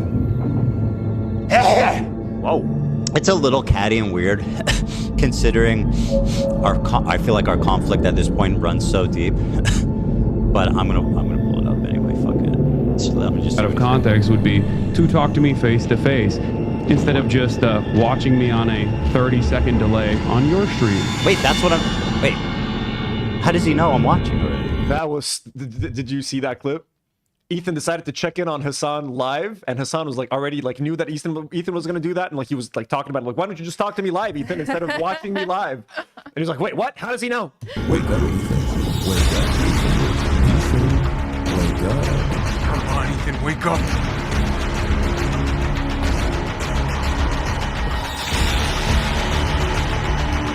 No!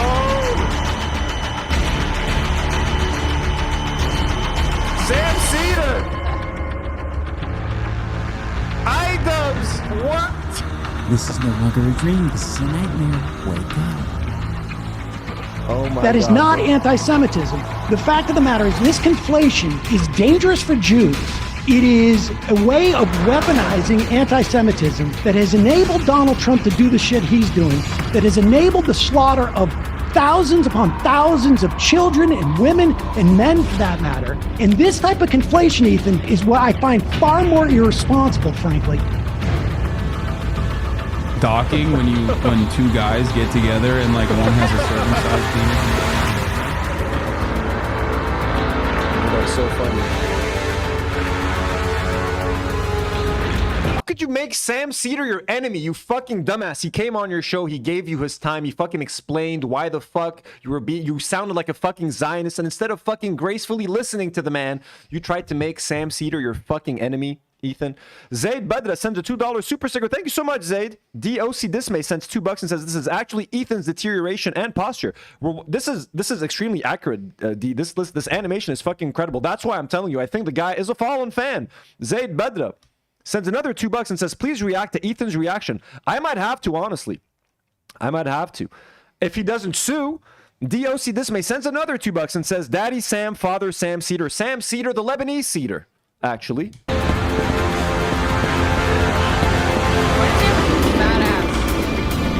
I guess it's the Ozempic.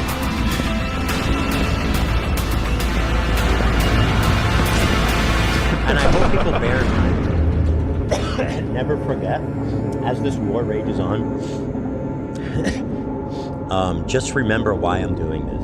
Because every one of you motherfuckers that I said I'm coming for, that I hold responsible, Guess terrifying. What? Oh my god. This is really scary. It's only a matter of time. I can't wait for videos crying, Ethan's suing me, Ethan's stalking me, Ethan's all this. Yup! I'm doing all that! This is actually terrifying. Like, this is what Ethan Klein looks like on the inside now. He looks like this ghoul, this monster, this soulless husk of a person. But what Aamon is doing is putting it all out on the... I mean, Ethan does look kind of fucked up with the Ozempic and stuff, but he's making him look on the outside the way we all see his insides now, as a scary monster who is a shadow of his former self, who hates his fans, who wants to sue fucking people left and right. Here's the thing, Anissa and Ian. I just want you to know...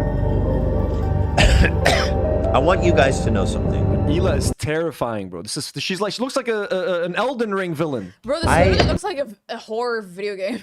Well, the guy makes horror videos, but she looks like an Elden Ring boss. I want you guys to know something. Look at me. This is me. I win, you lose. And you will continue to lose, and I'll tell you why. Because I'm not done. I'll never be done.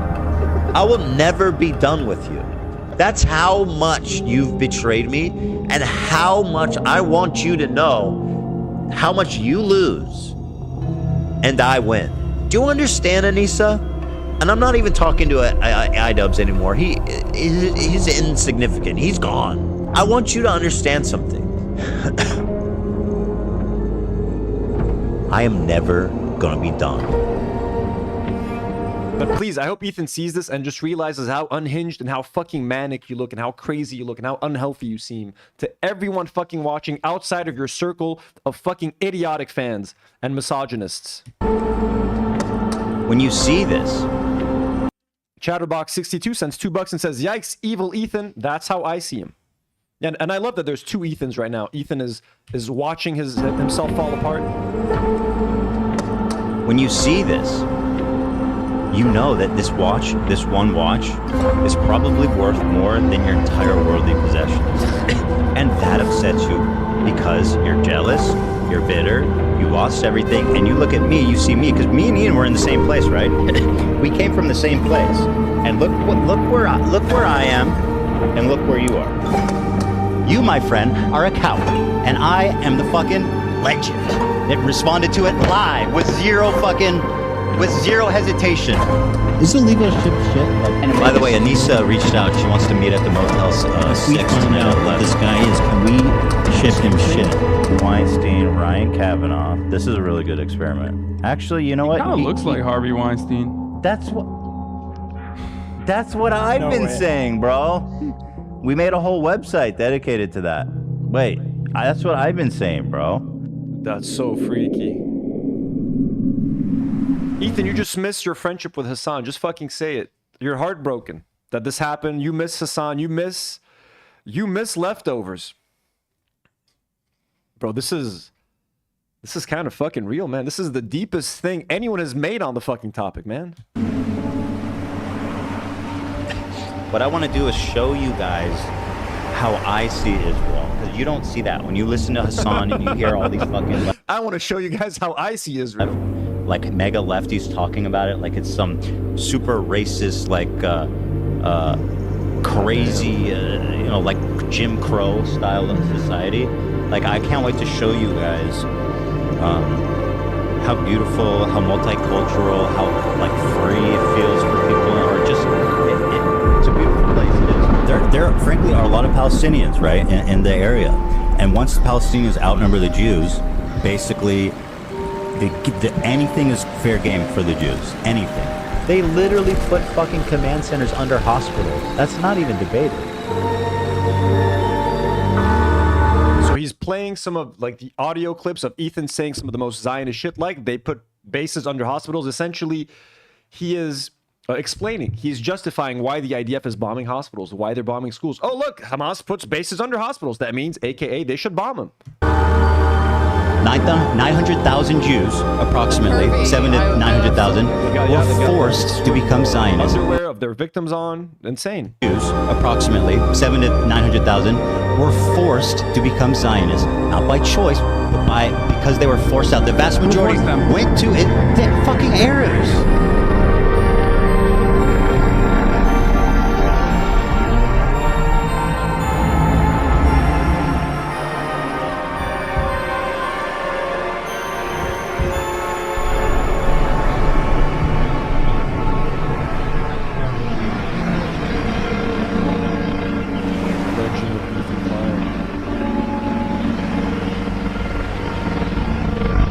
Was I owned?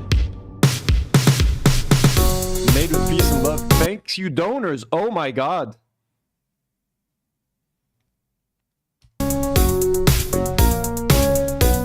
Donors Ethan Klein? So is Ethan a patron? Thank you patrons, legends. Thank you donors. Oh my god, Ethan Klein is one of his top donors. How? I don't get it. He must have donated to his channel once, maybe like a one-time payment or something. Guys, let us know. That's what Ellen was talking about. Okay, first of all,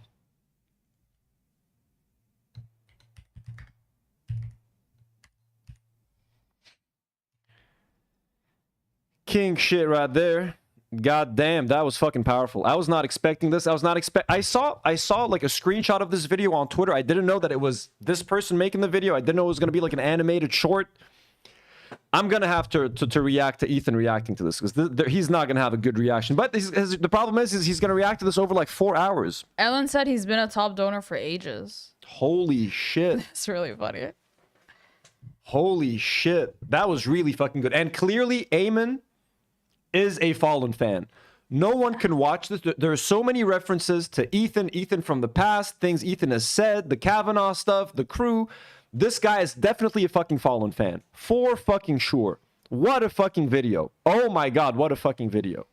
That's so fucking dope. What a way to end the fucking stream. What a surprise. Holy shit. We might have to watch this again on another stream or something.